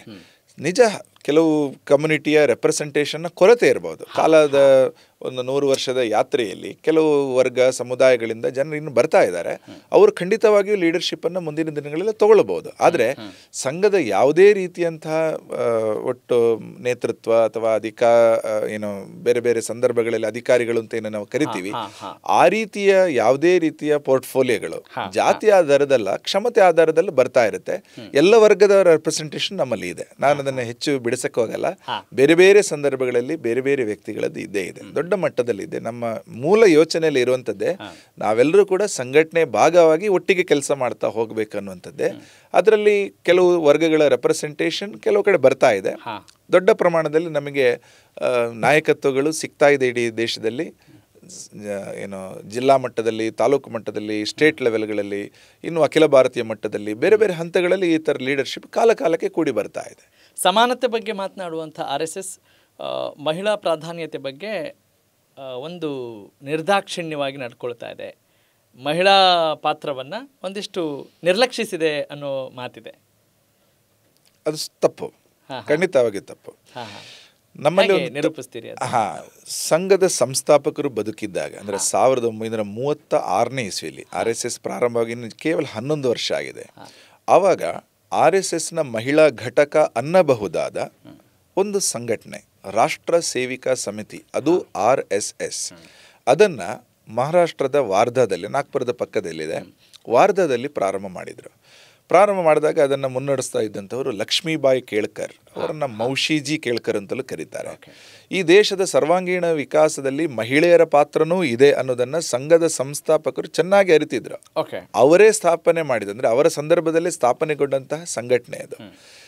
ಸಾಮಾನ್ಯವಾಗಿ ಸಮಾಜದಲ್ಲಿ ಇರ್ತಕ್ಕಂಥ ಒಂದು ನೈಸರ್ಗಿಕವಾಗಿರ್ತಕ್ಕಂಥ ಒಂದು ಪ್ರತ್ಯೇಕತೆ. ಮಹಿಳೆಯರು ಪುರುಷರು ಒಟ್ಟಿಗೆ ಆಟ ಆಡುವಾಗ ದೈಹಿಕ ಸಂದರ್ಭದಲ್ಲಿ ಬೇರೆ ಬೇರೆ ಇರೋದು. ಉದಾಹರಣೆ ಕಬಡ್ಡಿ ಆಡಬೇಕು, ಕ್ರಿಕೆಟ್ ಆಡಬೇಕು. ಉದಾಹರಣೆಗೆ ಕ್ರಿಕೆಟ್ ಟೀಮ್ ನೋಡಿದಾಗ ಪುರುಷರ ಟೀಮ್ ಬೇರೆ, ಮಹಿಳೆಯರ ಟೀಮ್ ಬೇರೆ. ವಾಲಿಬಾಲ್ ಆಡ್ತಾರೆ, ಕಬಡ್ಡಿ ಆಡ್ತಾರೆ, ಪುರುಷರದ್ದು ಟೀಮ್ ಬೇರೆ, ಮಹಿಳೆಯರ ಟೀಮ್ ಬೇರೆ ಇದೆ. ಕ್ರಿಕೆಟ್ ಇಬ್ಬರು ಆಡ್ತಾರೆ, ಕಬಡ್ಡಿ ಇಬ್ಬರು ಆಡ್ತಾರೆ. ಆದ್ರೆ ಪ್ರತ್ಯೇಕವಾಗಿ ಇದು ಸಮಾಜ, RSS ಅಲ್ಲ, ಸಮಾಜದಲ್ಲಿ ಇದೆ ಆಲ್ರೆಡಿ, ನೈಸರ್ಗಿಕವಾಗಿದೆ. ಅಂದ್ರೆ ಅವರ ಆಟ ಓಟ, ಅವರ ವ್ಯತ್ಯಾಸ, ಅವರ ದೈಹಿಕ ಸಾಮರ್ಥ್ಯಗಳೆಲ್ಲ ಬೇರೆ ಬೇರೆ ಇರುತ್ತೆ. ಈಗ ಓಟದಲ್ಲೂ ಕೂಡ ಅಷ್ಟೇ, ರಿಲೇ ಓಟ ಬೇರೆ, ಮಹಿಳೆಯರ 100 ಮೀಟರ್ ಓಟ ಬೇರೆ, ಪುರುಷರದ್ದು ಬೇರೆ. ಸಮಾಜದಲ್ಲಿ ಈಗ ಆಲ್ರೆಡಿ ಇರ್ತಕ್ಕಂಥ ಈ ರೀತಿಯ ಒಂದು ಪ್ರತ್ಯೇಕವಾಗಿ ಆಟ ಆಡುವಂಥದ್ದು ಸಂಘದಲ್ಲೂ ಇದೆ. RSSನ ಶಾಖೆ, RSSನ ಬೇಸ್ ಎಲ್ಲದಕ್ಕೂ ಕೂಡ. ಅವತ್ತು ಆಗಲೇ ಹೇಳಿದಾಗೆ ಸಂಘ ಇರುವಂಥದ್ದೇ ಶಾಖೆಯಲ್ಲಿ. ಶಾಖೆ ಅಂದಾಗ ಅಲ್ಲಿ ಆಟ ಓಟ ಇದೆಲ್ಲ ಸಹಜವಾಗಿರುವಂಥದ್ದು. ಹಾಗೆ ಪುರುಷರು ಬೇರೆ ಆಟ ಆಡ್ತಾರೆ, ಮಹಿಳೆಯರು ಪ್ರತ್ಯೇಕವಾಗಿರೋ ಕಾರಣಕ್ಕೋಸ್ಕರ ಇಬ್ಬರ ಶಾರೀರಿಕ ಕ್ಷಮತೆಯ ಪ್ರತ್ಯೇಕತೆ ಆಧಾರದಲ್ಲಿ ಮಹಿಳೆಯರಿಗೋಸ್ಕರ ಒಂದು ಪ್ರತ್ಯೇಕ, ಪುರುಷರಿಗೋಸ್ಕರ ಪ್ರತ್ಯೇಕ ಶಾಖೆ ನಡೆಯುತ್ತೆ. ಶಾಖೆ ಇಬ್ಬರಿಗೂ ಇದೆ. RSSನ ಗಣವೇಶ ಇಬ್ಬರಿಗೂ ಇದೆ. RSSನ ಹೌದು, ಪುರುಷರಿಗೆ ಶರ್ಟು ಪ್ಯಾಂಟ್ ಇದೆ, ಅಲ್ಲಿ ಸೀರೆ ಚೂಡಿದಾರ್ ಈ ಥರದ ವ್ಯವಸ್ಥೆ ಅಲ್ಲಿ ಇದೆ. RSSನಲ್ಲೂ ಭಗವಧ್ವಜ ಇದೆ, ಅಲ್ಲೂ ಭಗವಧ್ವಜ ಇದೆ, ಇಲ್ಲೂ ಪ್ರಾರ್ಥನೆ ಇದೆ, ಅಲ್ಲೂ ಪ್ರಾರ್ಥನೆ ಇದೆ. RSSನ ಕಾರ್ಯಕರ್ತರಿಗೋಸ್ಕರ ಸಂಘ ಶಿಕ್ಷಾ ವರ್ಗ ಇದೆ, ಅಲ್ಲಿ ಸಮಿತಿ ಶಿಕ್ಷಾ ವರ್ಗ ಟ್ರೈನಿಂಗ್ ಕ್ಯಾಂಪ್ ಇದೆ. ಸೊ ಇಲ್ಲಿ ಏನಿದೆ ಎಲ್ಲವೂ ಅಲ್ಲಿದೆ. ಹಾಗಾಗಿ RSSನಲ್ಲಿ ಮಹಿಳೆಯರು ಇದ್ದಾರೆ, ಪುರುಷರು ಇದ್ದಾರೆ, ಪ್ರತ್ಯೇಕವಾಗಿ ನಡೆಯುತ್ತೆ. ನಿಜ, ಮಹಿಳೆಯರ ಸಂಘಟನೆಯ ಒಂದು ವ್ಯಾಪ್ತಿ ಅದು ಇನ್ನೂ ಸ್ವಲ್ಪ ವಿಸ್ತಾರಿಸಾಗಬೇಕು ಅನ್ನೋದು ಸತ್ಯವೇ. ಆದರೂ ಕೂಡ ಮಹಿಳೆಯರ ಪಾಲ್ಗೊಳ್ಳುವಿಕೆ ಇದೆ. ಇದು ಎರಡೂ ಅಲ್ಲದೆ ಸಂಘದ ಸುಮಾರು ಒಂದು 40ಕ್ಕೂ ಹೆಚ್ಚು ಅಖಿಲ ಭಾರತೀಯ ಸಂಸ್ಥೆಗಳಿದ್ದಾವೆ, ಸಂಘಟನೆಗಳಿದ್ದಾವೆ. ಆ ಎಲ್ಲ ಸಂಘಟನೆಯಲ್ಲೂ ಮಹಿಳೆಯರು ಪುರುಷರು ಜೊತೆಗಿರ್ತಾರೆ. ಉದಾಹರಣೆಗೆ 49ನೇ ಇಸ್ವಿಯಲ್ಲಿ ಅಖಿಲ ಭಾರತೀಯ ವಿದ್ಯಾರ್ಥಿ ಪರಿಷತ್ ಪ್ರಾರಂಭ ಆಯಿತು. ಅದರಲ್ಲಿ ಪುರುಷರು ಮಹಿಳೆಯರು ಯುವತಿಯರು ಒಟ್ಟಿಗೆ ಸೇರಿ ಸಂಘದ ಕೆಲಸ ಮಾಡ್ತಾರೆ. ಅಂದರೆ ಆ ಸಂಘಟನೆ ಕೆಲಸ ಮಾಡ್ತಾರೆ. ಅದರ ಕಾರ್ಯದರ್ಶಿ, ಅಧ್ಯಕ್ಷ, ಹುಡುಗರು ಇರ್ಬೋದು, ಹುಡುಗಿಯರು ಇರ್ಬೋದು, ಒಟ್ಟಿಗೆ ಕೆಲಸ ಮಾಡ್ತಾರೆ. 1952ನೇ ಇಸ್ವಿಯಲ್ಲಿ ವನವಾಸಿ ಕಲ್ಯಾಣ ಶುರುವಾಯಿತು. 55ನೇ ಇಸ್ವಿಯಲ್ಲಿ ಭಾರತೀಯ ಮಜ್ದೂರ್ ಸಂಘ BMS ಶುರುವಾಯಿತು. ನಂತರದ ವರ್ಷದಲ್ಲಿ ಶುರುವಾದ ಯಾವುದೇ ಸಂಘ, ಈಗ 64ನೇ ಇಸ್ವಿಯಲ್ಲಿ ವಿಶ್ವ ಹಿಂದೂ ಪರಿಷತ್ ಶುರುವಾಯಿತು. ಇವತ್ತು ವಿಶ್ವ ಹಿಂದೂ ಪರಿಷತ್ನ ಅಖಿಲ ಭಾರತೀಯ ಉಪಾಧ್ಯಕ್ಷರು ಡಾಕ್ಟರ್ ವಿಜಯಲಕ್ಷ್ಮಿ ದೇಶಮಾನೆ, ಕರ್ನಾಟಕದವರು. ಅವರು ಈ ಹಿಂದೆ ಕರ್ನಾಟಕದ ವಿಶ್ವ ಹಿಂದೂ ಪರಿಷತ್ತಿನ ಪ್ರಾಂತದ ಅಧ್ಯಕ್ಷರಾಗಿದ್ದರು. ಅಂದ್ರೆ ಮಹಿಳಾ ಸಾರಥ್ಯದಲ್ಲಿ ಸಂಘದ ಸಂಘಟನೆಗಳು ನಡೀತಾ ಇದೆ. ಹೀಗಾಗಿ ಈ ಆರೋಪದಲ್ಲಿ ಯಾವುದೇ ಕೊನೆಯದಾಗಿ ಈ ವಿಷಯಕ್ಕೆ ಸಂಬಂಧಪಟ್ಟು RSSನ ನೀತಿಗಳನ್ನು ನಿರೂಪಿಸೋ ಒಂದು ವಾರ್ಷಿಕ ಮಹಾಸಭೆ ಇದೆ. ಅದನ್ನು ಅಖಿಲ ಭಾರತೀಯ ಪ್ರತಿನಿಧಿ ಸಭಾ ABPS ಅಂತ ಕರಿತೀವಿ. ಪ್ರತಿ ವರ್ಷ ಮಾರ್ಚ್ ತಿಂಗಳಲ್ಲಿ ನಡೆಯುತ್ತೆ. ಈ ಅಖಿಲ ಭಾರತೀಯ ಪ್ರತಿನಿಧಿ ಸಭಾದಲ್ಲಿ ಮಹಿಳಾ ಪ್ರಾತಿನಿಧ್ಯ ಇರುತ್ತೆ. ಬೇರೆ ಬೇರೆ ಸಂಘಟನೆಗಳಿರ್ತಕ್ಕಂಥ ಮಹಿಳೆಯರು ಈ ನೀತಿ ನಿರೂಪಣೆ ಸಮಯದಲ್ಲಿ ಅವರು ತಮ್ಮ ಅಭಿಪ್ರಾಯಗಳನ್ನು ಕೊಡ್ತಾರೆ. RSSನ ಯಾವುದೇ ಆಲ್ ಇಂಡಿಯಾ ಡಿಸಿಷನ್ ಬರಬೇಕಿದ್ರೆ ಮಹಿಳೆಯರು ಇದ್ದುಕೊಂಡಿರುವ ಸಭೆಯಲ್ಲೇ ಆಗಬೇಕು. ಈಗ ಗಣವೇಶ ಚೇಂಜ್ ಆಯಿತು, 2016ರಲ್ಲಿ ಚೇಂಜ್ ಆಯಿತು. ಮುಂಚೆ ನಮ್ಮದು ನಿಕ್ಕರ್ ಇತ್ತು, ಶಾರ್ಟ್ ಇತ್ತು, ಪ್ಯಾಂಟ್ ಇತ್ತು. ಈಗ ಪ್ಯಾಂಟ್ ಆಗಿ ಬದಲಾಯಿತು, ಉದ್ದದ ಪ್ಯಾಂಟ್ ಆಗಿ ಬದಲಾಯಿತು. ಆ ಡಿಸಿಷನ್ ತಗೊಂಡು ಯಾವುದು ಪ್ಯಾಂಟ್ ಅದು ಒಮ್ಮೆ ಡಿಸಿಷನ್ ತಗೊಂಡಾಗ ಅದು ಕಂಪಲ್ಸರಿ. ನಾನು ಉದಾಹರಣೆ ಆ ಡಿಸಿಷನ್ ಬಗ್ಗೆ ಹೇಳ್ತಾ ಇದ್ದೀನಿ. ಆ ಡಿಸಿಷನ್ ತಗೊಂಡು ಆ ಸಂದರ್ಭದಲ್ಲಿ ಬೈಠಕ್ನಲ್ಲಿ ಮಹಿಳೆಯರಿದ್ರು. RSSನ ರೆಸಲ್ಯೂಷನ್ಸ್, ನಿರ್ಣಯಗಳು ಪಾಸ್ ಆಗತ್ತೆ. ಭಾಷೆಯ ಬಗ್ಗೆ ಏನೋ, ಬಾಂಗ್ಲಾದೇಶದ ಬಗ್ಗೆ ಏನೋ, ಬೇರೆ ಬೇರೆ ವಿಷಯಗಳ ಬಗ್ಗೆ ಏನೋ, ಆ ಎಲ್ಲ ರೆಸಲ್ಯೂಷನ್ ನಿರ್ಣಯಗಳು ತಗೊಳ್ಳುವಾಗ ಆ ಸಭೆಯಲ್ಲಿ ಮಹಿಳಾ ಪ್ರಾತಿನಿಧ್ಯ ಇರುತ್ತೆ, ಅವರವರ ಸಲಹೆಗಳನ್ನು ಕೊಡ್ತಾರೆ. ಹೀಗಾಗಿ RSSನ ಟಾಪ್ ಡಿಸಿಷನ್ ಪಾಸ್ ಆಗುವಂಥ ಬಾಡಿ ಏನಿದೆ ಅದರಲ್ಲಿ ಮಹಿಳೆಯರಿದ್ದಾರೆ. ಹೀಗಾಗಿ ಸಂಘ ಮಹಿಳಾ ವಿರೋಧಿ ಅನ್ನೋ ಆರೋಪ ಶುದ್ಧ ಸುಳ್ಳು, ಅದು ಸರಿಯಲ್ಲ. ಸಂಘಟನೆ ಒಳಗಡೆ ಬಂದಾಗ ಅದು ಗೊತ್ತಾಗತ್ತೆ. ದೂರದಿಂದ ನೋಡಿದಾಗ ಸಂಘಟನೆ ಒಂದು ಪಥಸಂಚಲನ ನೋಡಿದಾಗ ಅದರಲ್ಲಿ ಪುರುಷರೇ ಇರುವಂಥದ್ದು ಸಹಜನೇ. ಆದರೆ ಇದು ಒಂದು ರೀತಿಯಲ್ಲಿ RSSನ ಶಾಖೆಗಳಲ್ಲಿ ಮಹಿಳೆಯರೆಷ್ಟು ಅಥವಾ ಸಂಚಲನ ಮಹಿಳೆಯರೆಷ್ಟು ಅಂತ ಕೇಳೋದು ಹೇಗೆ ಅಂದರೆ, ಉದಾಹರಣೆಗೆ ಕ್ರಿಕೆಟ್ ಮ್ಯಾಚ್ ಆಡ್ತಾ ಇರುವಾಗ ವಿರಾಟ್ ಕೊಹ್ಲಿ, ರೋಹಿತ್ ಶರ್ಮಾ ಅವರ ಟೀಮಲ್ಲಿ ಮಹಿಳೆಯರೆಷ್ಟು ಇದ್ದಾರೆ ಕೇಳಿದ ಹಾಗೆ ಆ ಟೀಮಲ್ಲಿ ಪುರುಷರೇ ಇರ್ತಾರೆ. ಮಹಿಳೆಯರ ಟೀಮ್ ಬೇಕಿದ್ರೆ ಮಹಿಳೆಯರ ಟೀಮನ್ನು ನೋಡಬೇಕು. RSSನ ಪಥಸಂಚಲನದಲ್ಲಿ ಪುರುಷರು ಯಾಕೆ ಇರ್ತಾರೆ ಅಂದ್ರೆ ಸಹಜವಾಗಿ ಬೇರೆ, ಅಲ್ಲೂ ಕೂಡ ಪಥಸಂಚಲನ ಇದೆ. ಬಹಳ ಅದ್ಭುತವಾಗಿ ವಿವರಿಸಿದ್ರಿ ನೀವು, ಅದರಲ್ಲಿ ಯಾವ ಅನುಮಾನ ಇಲ್ಲ. ಅಂದರೆ ಒಂದು ಒಳ್ಳೆ ಅವೇರ್ನೆಸ್ ಕೂಡ ನೀವು ಕೊಡ್ತಾ ಇದ್ರಿ. Thanks for that. ಈಗ ಭಗವಧ್ವಜದ ಬಗ್ಗೆ ನೀವು ಮಾತನಾಡಿದ್ರಿ. ರಾಷ್ಟ್ರೀಯತೆಯನ್ನು ಸಾರುವ, ರಾಷ್ಟ್ರ ಭಕ್ತಿಯನ್ನು ಪ್ರಸಾರ ಮಾಡುವಂಥ RSS ರಾಷ್ಟ್ರಧ್ವಜಕ್ಕಿಂತ ಹೆಚ್ಚಾಗಿ ಭಗವಧ್ವಜಕ್ಕೆ ಯಾಕೆ ಮನ್ನಣೆ ಕೊಡ್ತು? ಅದರ ಹಿನ್ನೆಲೆ ಏನು? ಖಂಡಿತ ನೀವು ಹೇಳಿದಂಥದ್ದು ಸರಿಯಲ್ಲ. ರಾಷ್ಟ್ರಧ್ವಜಕ್ಕೆ ಸರಿಯಾದ ಗೌರವವನ್ನು ಸಂಘ ಯಾವತ್ತೂ ಕೊಡ್ತಾ ಇದೆ. ಯಾವುದು ಮೇಲಲ್ಲ, ಯಾವುದು ಕೀಳಲ್ಲ, ಅಥವಾ ಎಲ್ಲವೂ ಕೂಡ ಅಥವಾ ಭಗವಾ ಧ್ವಜ ಅಥವಾ ಕೇಸರಿ ಅದರ ಹಿನ್ನೆಲೆ ರಾಷ್ಟ್ರಧ್ವಜ ಅಸ್ತಿತ್ವಕ್ಕೆ ಬರುವ ಮುಂಚೆನೆ ಸಂಘದಲ್ಲಿ ಭಗವಾ ಧ್ವಜವನ್ನು ಗುರುವಾಗಿ ಹಿಂದೆನೆ ಸ್ವೀಕಾರ ಮಾಡಿತ್ತು. ಈ ದೇಶದ ಸಾಂಸ್ಕೃತಿಕ ಹಿನ್ನೆಲೆಯ ಕಾರಣಕ್ಕೋಸ್ಕರ ಅದನ್ನು ಸಂಘ ಗುರುವಾಗಿ ಸ್ವೀಕಾರ ಮಾಡ್ತು. ಯಾವಾಗ ಸ್ವಾತಂತ್ರ್ಯ ಬಂತು, ಸ್ವಾತಂತ್ರ್ಯ ಪೂರ್ವದಲ್ಲೂ ಕೂಡ ಅಷ್ಟೇ, ಯಾವಾಗೆಲ್ಲ ಧ್ವಜವನ್ನು ಅರಳಿಸುವ ಸಂದರ್ಭದಲ್ಲಿ ಸಂಘ ಸದಾ ಅದನ್ನು ಅರಳಿಸುತ್ತೆ. ಈಗಲೂ ಕೂಡ ಸ್ವಾತಂತ್ರ್ಯ ದಿನದಲ್ಲಿ, ಗಣರಾಜ್ಯೋತ್ಸವ ದಿನದಲ್ಲಿ, ಬೇರೆ ಬೇರೆ ಸಂದರ್ಭಗಳಲ್ಲಿ ಎಲ್ಲೆಲ್ಲ ರಾಷ್ಟ್ರಧ್ವಜದ ಆರೋಹಣದ ಸಂದರ್ಭಗಳು ಬರುತ್ತೆ. ಎಲ್ಲ ಸಂಘದ ಸ್ವಯಂ ಸೇವಕರು ಎಲ್ಲ ಕಡೆಗಳಲ್ಲೂ ಕೂಡ ಸಂಘದ ಸರಸಂಘ ಚಾಲಕರಿಂದ ತೊಡಕೊಂಡು ಸಾಮಾನ್ಯ ಸ್ವಯಂ ಸೇವಕರವರೆಗೆ ರಾಷ್ಟ್ರಧ್ವಜವನ್ನು ಹಾರಿಸುವ, ಅರಳಿಸುವ, ಅದಕ್ಕೆ ಗೌರವ ಕೊಡೋದು ಎಲ್ಲ ಕೆಲಸಗಳು ನಡೆಯುತ್ತೆ. ಎರಡು ಬೇರೆ ಬೇರೆನೆ. ಸಾಂಸ್ಕೃತಿಕ ಹಿನ್ನೆಲೆಯಿಂದಾಗಿ ಈ ದೇಶದ ಒಂದು ದೊಡ್ಡ ಸಾಂಸ್ಕೃತಿಕ ಹಿನ್ನೆಲೆ ಇರುವ ದೇಶದ ಭಾಗವಾಗಿ ಭಗವಾ ಧ್ವಜವನ್ನು ಸಂಘ 1928ನೇ ಇಸ್ವಿನಲ್ಲಿ ತನ್ನ ಗುರುವಾಗಿ ಸ್ವೀಕಾರ ಮಾಡ್ತು. ಆಷಾಢ ಪೌರ್ಣಮಿ ದಿನ ಅದನ್ನು ವ್ಯಾಸ ಪೌರ್ಣಿಮೆ ಅಂತ ಕರೀತಾರೆ. ವೇದವ್ಯಾಸರನ್ನ ಆದಿ ಗುರು ಅನ್ನುವಂಥದ್ದನ್ನು ಸಮಾಜ ಸ್ವೀಕಾರ ಮಾಡಿದೆ. ಅಂದರೆ ಸಮಾಜದಲ್ಲಿ ಇರುವಂಥ ಒಂದು ಚಾಲ್ತಿಯ ವಿಷಯವನ್ನೇ ಸಂಘ ತಗೊಂಡಿದೆ. ಸಂಘದಲ್ಲಿ ಏನು ಹೊಸ್ತು ಅಂತೇನಿಲ್ಲ, ಈ ನೆಲದ ಮೂಲ ವಿಷಯವನ್ನೇ ಸಂಘ ತಗೊಂಡಿದೆ. ಸೊ ವ್ಯಾಸ ಪೂರ್ಣಿಮೆಯ ದಿನ ಅದನ್ನು ಗುರು ಪೂರ್ಣಿಮೆ ಅಂತ ಆಚರಣೆ ಮಾಡೋ ಕಾರಣ ಸಂಘದಲ್ಲಿ ಗುರುವಾಗಿ ಭಗವಾ ಧ್ವಜವನ್ನು ಅವತ್ತಿನಿಂದ ಸ್ವೀಕಾರ ಮಾಡಿದರು. ಇವತ್ತಿನವರೆಗೂ ಆ ಪರಂಪರೆ ನಮ್ಮಲ್ಲಿ ಮುಂದುವರೆದಿದೆ. ಪ್ರತಿನಿತ್ಯ RSSನ ಶಾಖೆ ಆಗುವಾಗ ಆ ಗುರುವನ್ನು, ಅಂದರೆ ಸಂಘದ ಒಂದು ತತ್ವವನ್ನು, ಭಗವಾ ಧ್ವಜವನ್ನು ಸ್ವೀಕಾರ ಮಾಡಿ ಆ ಧ್ವಜಕ್ಕೆ ವಂದನೆ ಸಲ್ಲಿಸ್ತಕ್ಕಂಥ ಒಂದು ಪರಿಪಾಠ ಇದೆ. ನಮ್ಮಲ್ಲಿ ಗುರುವಾಗಿ ಒಂದು ಶಾಶ್ವತ ತತ್ವವನ್ನು ಸ್ವೀಕಾರ ಮಾಡಿದೆ, ವ್ಯಕ್ತಿಯನ್ನಲ್ಲ. ವ್ಯಕ್ತಿಯಲ್ಲಿ ಅಕಸ್ಮಾತ್ ಲೋಪದೋಷಗಳು ಒಳಗೆ ಸುಳಿಬಹುದು, ವ್ಯಕ್ತಿಯ ಲೋಪದೋಷಗಳು ಸಂಘಟನೆಯ ಮೇಲೂ ಪರಿಣಾಮ ಬೀಳಬಹುದು, ವ್ಯಕ್ತಿಯಲ್ಲಿ ಕೆಲವೊಮ್ಮೆ ಕಾಲಾನುಕ್ರಮದಲ್ಲಿ ಸ್ವಾರ್ಥಗಳು ಒಳಗಡೆ ಬರೋ ಸಾಧ್ಯತೆಗಳಿದ್ದಾವೆ. ಇದೆಲ್ಲವನ್ನು ಕೂಡ ಗಮನದಲ್ಲಿ ಇಟ್ಕೊಂಡು ಸಂಘದ ಸಂಸ್ಥಾಪಕರೇ ಡಾಕ್ಟರ್ ಹೆಡ್ಗೇವಾರ್ ಅವರೇ ಸಂಘಟನೆಯಂಥ ಒಂದು ಉದಾತ್ತ ಚಿಂತನೆಗೆ, ಒಂದು ದೊಡ್ಡ ಚಿಂತನೆಗೆ, ದೀರ್ಘಕಾಲೀನ ಚಿಂತನೆಗೆ ಗುರುವಾಗಿ ಭಗವಾ ಧ್ವಜವನ್ನು ಅವರು ಸಜೆಸ್ಟ್ ಮಾಡಿದರು. ಅದು ಎಲ್ಲರಿಗೂ ಸ್ವೀಕಾರ ಆಯಿತು. ಇವತ್ತಿಗೂ ಕೂಡ ನಮಗೆ ಒಂದು ದೊಡ್ಡ ಪ್ರೇರಣೆಯ ವಿಷಯ ಅದು. ಹಾಗಾಗಿ ಭಗವಾ ಧ್ವಜವನ್ನು ಸಂಘದ ಎಲ್ಲ ಕಾರ್ಯಕ್ರಮಗಳಲ್ಲೂ ಪ್ರತಿನಿತ್ಯವಾಗಿ ಹಾರಿಸುವಂಥದ್ದು, ಅದರ ಕೊನೆಯಲ್ಲಿ ಭಾರತ್ ಮಾತಾ ಕಿ ಜೈ ಅನ್ನುವ ಮೂಲಕ ಹೇಳುವಂಥದ್ದು, ಇದೆಲ್ಲವೂ ಕೂಡ ನಡ್ಕೊಂಡು ಬಂದಿದೆ. I respect it. With all due respect to RSS, I am asking this question. ಈಗ ಸಂವಿಧಾನ ಅಂತ ಇದೆ, ನೀವು ಹೇಳುವಂಥ ಎಲ್ಲ ವಿಚಾರಗಳು ಕೂಡ ಸಂವಿಧಾನದಲ್ಲಿದೆ. ಅದರ ಮೂಲ ಆಶಯವೇ ಕೂಡ ಸಮಾನತೆ. ಹೀಗಿರುವಾಗ ರಾಷ್ಟ್ರಧ್ವಜ ನಮ್ಮನ್ನು ಒನ್ನೆಸ್ ಅಂತ ಕ್ರಿಯೇಟ್ ಮಾಡ್ತಾ ಇರುವಾಗ ಮತ್ತೊಂದು ಭಗವಧ್ವಜ ಅಂತ ಇಟ್ಕೊಂಡು ಅಲ್ಲಿ ನಾವು ಹೊಸ ಒಂದು ಧರ್ಮ ಪ್ರಚಾರವನ್ನು ನಾವು ಮಾಡ್ತಾ ಇರುವಂಥದ್ದು, ಅಥವಾ ಹಿಂದೂ ರಾಷ್ಟ್ರ ಅಂತ ಹೇಳುವಂಥದ್ದು ಎಲ್ಲೋ ನಮ್ಮ ಏಕತೆಗೆ, ವೈವಿಧ್ಯತೆಯಲ್ಲಿ ಏಕತೆ ಅನ್ನುವ ವಿಚಾರಕ್ಕೆ ಧಕ್ಕೆ ಮಾಡ್ತಾ ಇದೆಯಾ? ನಮ್ಮದೇ ಒಂದು ವಿಭಿನ್ನತೆ ಅಂತ ಪ್ರತ್ಯೇಕ ಅಲ್ಲ ಅಂತ ನಾನು ಹೇಳಿದ್ದೀನಿ. ರಾಷ್ಟ್ರಧ್ವಜವನ್ನು ಎಲ್ಲೆಲ್ಲ ಹಾರಿಸ್ಬೇಕು, ಯಾವ್ಯಾವ ಸಂದರ್ಭ ಬರುತ್ತೆ, ಸಂಘ ಅದನ್ನು ಹಾರಿಸ್ತಾನೆ ಇದೆ. ಸಂಘದ ಕಾರ್ಯಾಲಯಗಳಲ್ಲಿ, ಸಂಘದ ಕಾರ್ಯಕ್ರಮಗಳಲ್ಲಿ ಖಂಡಿತ ಹಾರಿಸ್ತಾ ಇದೆ. ಭಗವಾ ಧ್ವಜ ಅನ್ನೋದು ಸಾಂಸ್ಕೃತಿಕ ಹಿನ್ನೆಲೆ, ಅದು ಬೇರೆನೆ. ಅದು ಸಂವಿಧಾನವನ್ನು ಸಂಘ ಸದಾ ಅತ್ಯಂತ ಗೌರವದಿಂದ ಸಾಕಷ್ಟು ಅನೇಕ ಸಂದರ್ಭದಲ್ಲಿ ಇದರ ಬಗ್ಗೆ ನಾವು ಹೇಳಿದ್ದೀವಿ. ನಾವು ಸಂವಿಧಾನದ ಆಶಯಗಳೇನಿದೆ, ಸ್ವತಃ ಬಾಬಾ ಸಾಹೇಬ್ ಅಂಬೇಡ್ಕರ್ ಅವರ ಜೊತೆಗೆ ಸಂಘದ ಪ್ರಚಾರಕರಾಗಿದ್ದಂಥ ದತ್ತೋಪಂತ್ ಠೇಂಗಡಿ ಅವರು ಕೆಲಸ ಮಾಡಿದರು. ಅಂಬೇಡ್ಕರ್ ಆಶಯ ಮತ್ತು ಸಂಘ ಇದರ ಬಗ್ಗೆ, ಅಂದರೆ ಸಂವಿಧಾನದ ಅನೇಕ ಆಶಯಗಳ ಬಗ್ಗೆ ಸಾಮಾಜಿಕ ಕ್ರಾಂತಿ ಸೂರ್ಯ ಡಾಕ್ಟರ್ ಬಾಬಾ ಸಾಹೇಬ್ ಅಂಬೇಡ್ಕರ್ ಈ ಒಂದು ಪುಸ್ತಕ ನಮ್ಮ ರಾಷ್ಟ್ರೋತ್ಥಾನ ಸಾಹಿತ್ಯದಿಂದ ಬಂದಿದ್ದಕ್ಕೆ ಚಂದ್ರಶೇಖರ ಭಂಡಾರಿಯಾರ್ ಅನುವಾದ ಮಾಡಿದ್ರು. ಅವರಿಗೆ ಶ್ರೇಷ್ಠ ಅನುವಾದಕ ಪ್ರಶಸ್ತಿನೂ ಕೂಡ ಸರ್ಕಾರದಿಂದ ಬಂದಿತ್ತು. ಆ ಇಡೀ ಪುಸ್ತಕದಲ್ಲಿ ಇರುವಂಥ ಅನೇಕ ಮಾಹಿತಿಗಳು, ಬಾಬಾ ಸಾಹೇಬ್ ಅಂಬೇಡ್ಕರ್ ಅವರ ಜೀವನ, ಅವರ ವಿಚಾರ ಮತ್ತು ಸಂಘದ ಯೋಚನೆಗಳು, ಅದು ಪ್ರತ್ಯೇಕ ಅಲ್ಲ. ಖಂಡಿತ ಹೌದು, ಬೌದ್ಧ ಧರ್ಮವನ್ನು ಸೇರ್ಪಡೆ ಆಗ್ತಾರೆ ಅಲ್ಲ, ಅದು ಅವರ ವೈಯಕ್ತಿಕವಾಗಿರೋ ಕೆಲವು ವಿಷಯಗಳು. ನಾನು ಸಂಘಟನೆಯ ಈ ಹೇಳಿದ ಪ್ರಶ್ನೆ ಹೇಳ್ತಾ ಇದ್ದೀನಿ.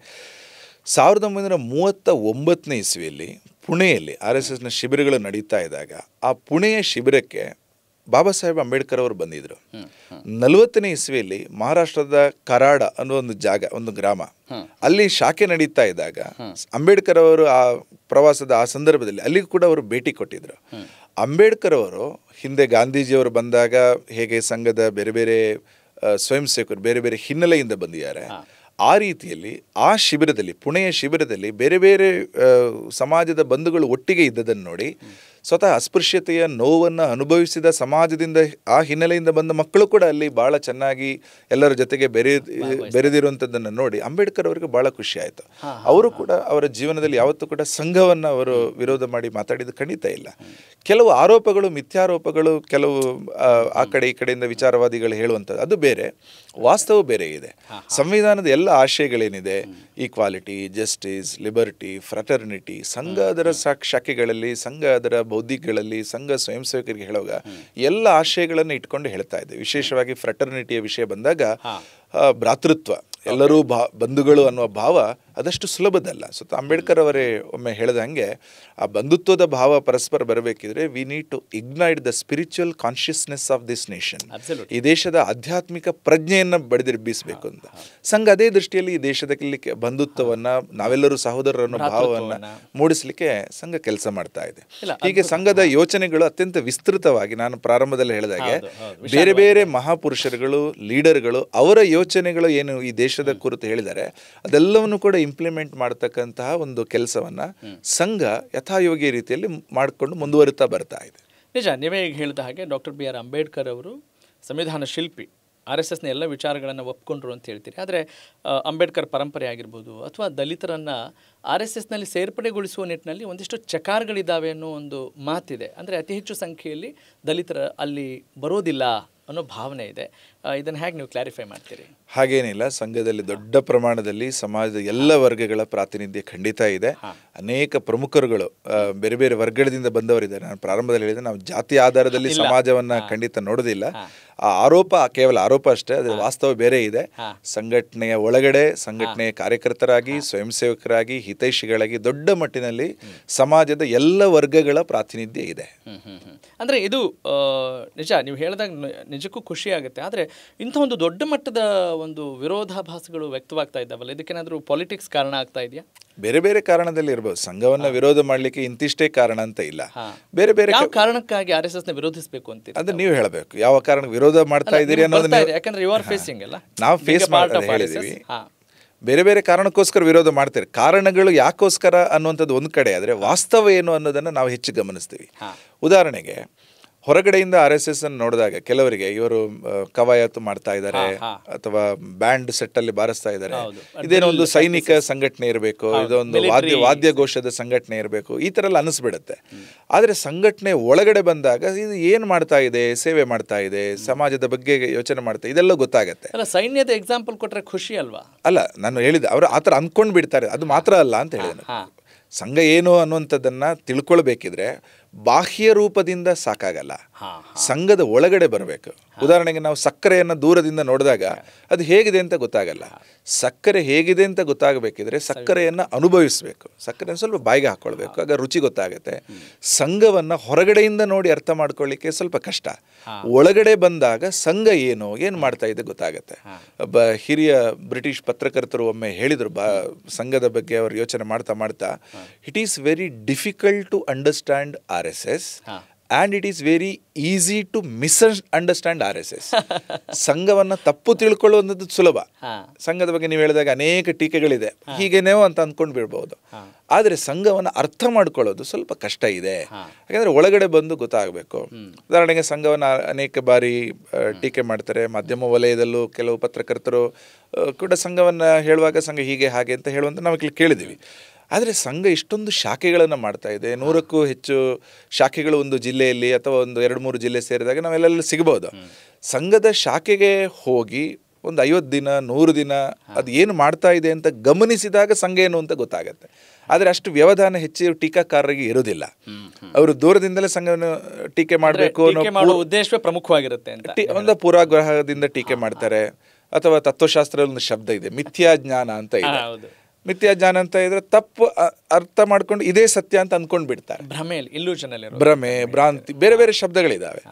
ಸೊ ಮಿಥ್ಯಾಜ್ಞಾನದಿಂದ ಕೆಲವೊಮ್ಮೆ ಸಂಘವನ್ನ ಟೀಕೆ ಮಾಡುವಂಥದ್ದು, ಸಂಘ ಈ ತರ ಅಂತ. ಆದರೆ ವಾಸ್ತವವನ್ನು ಅರ್ಥ ಮಾಡ್ಕೊಳ್ಳಿಕ್ಕೆ ಸಂಘ ಒಂದು ತೆರೆದ ಸಂಘಟನೆ, ಬಯಲಲ್ಲಿ ನಡೀತಾ ಇರುತ್ತೆ, ಓಪನ್ ಗ್ರೌಂಡ್ಗಳಲ್ಲಿ ನಡೀತಾ ಇರುತ್ತೆ. ಯಾರು ಬೇಕಾದರೂ ಯಾವ ಸಂದರ್ಭದಲ್ಲೂ ಬೇಕಾದರೂ ಬರ್ಬೋದು. ಇಷ್ಟು ವಿಶಾಲವಾಗಿರೋ ಸಂಘಟನೆ ಇದೆ. ಮತ್ತು ಸಂಘವನ್ನ ಆಯಾಯ ಊರಿನವರೇ ನಡೆಸ್ತಾರೆ.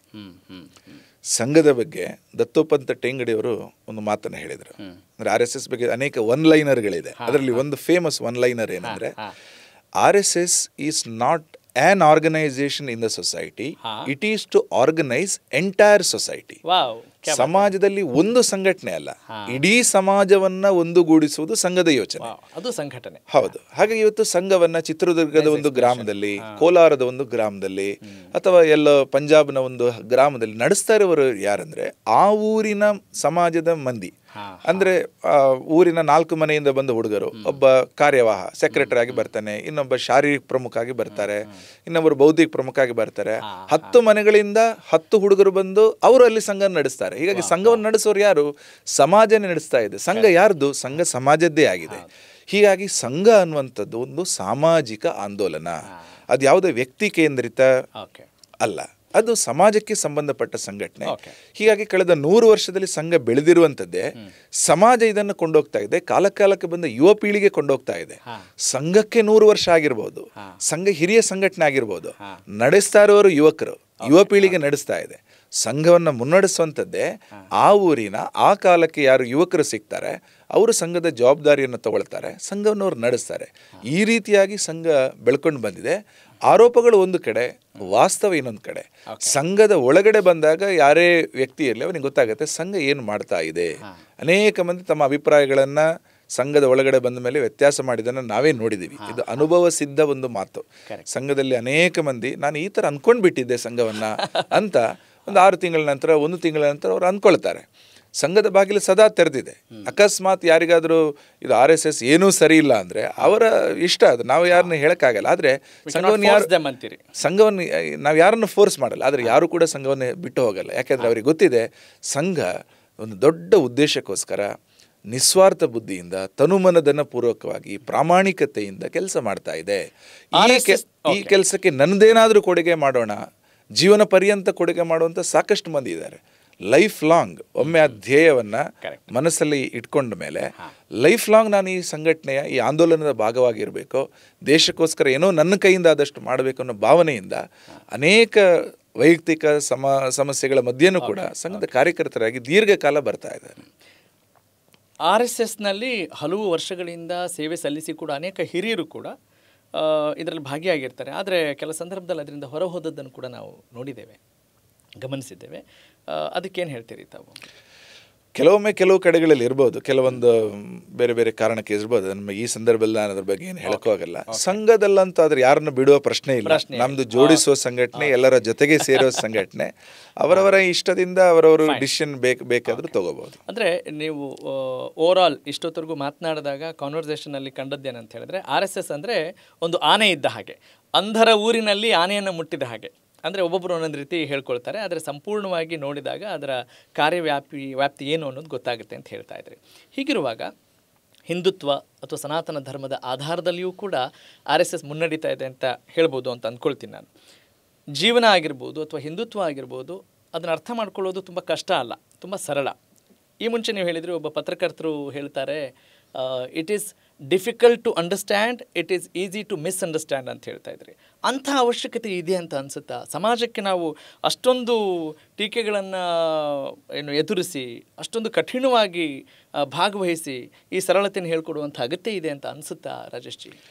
ಒಂದು ಸಮಾಜದ ಈ ಕೆಲಸ ಏನಿದೆ ಅದು ಎಲ್ಲರಿಗೂ ಬೇಗ ಅರ್ಥ ಆಗಲ್ಲ. RSSನ ವಿಷಯಗಳೇನಿದೆ, ಯು ಗಾಟ್ ಮೈ ಕ್ವೆಶ್ಚನ್ ಅಂತ. I got your question. ಹಾಗಾಗಿ ನಮಗೆ ಈ ವಿಷಯಗಳನ್ನು ತಿಳಿಸ್ಲಿಕ್ಕೆ ಸಮಯ ಬೇಕಾಗುತ್ತೆ. RSS ಏನೊಂದು ಅರ್ಜೆಂಟನ್ನ ಕಾಸುಗೋಸ್ಕರ ಇಲ್ಲ, ಅದಕ್ಕೋಸ್ಕರ ದೀರ್ಘಕಾಲೀನ ಸಂಘಟನೆ. ಸಂಘಟನೆ ಕಟ್ಟುವಾಗ ಬೇಕಾಗೋ ಎಲ್ಲ ತಾಳ್ಮೆಯೂ ಕೂಡ ಸಂಘಕ್ಕಿದೆ. ಒಂದು ಊರಿನಲ್ಲಿ ಸಂಘಕ್ಕೆ 100 ವರ್ಷ ಆಗಿರ್ಬೋದು, ಆದರೆ ಆ ಊರಿನಲ್ಲಿ ಹೊಸತಾಗಿ ಸಂಘ ಪ್ರಾರಂಭ ಮಾಡಲಿಕ್ಕೆ ನಮ್ಮ ಕಾರ್ಯಕರ್ತರು ರೆಡಿ ಇದ್ದಾರೆ, ಸಿದ್ಧ ಇದ್ದಾರೆ.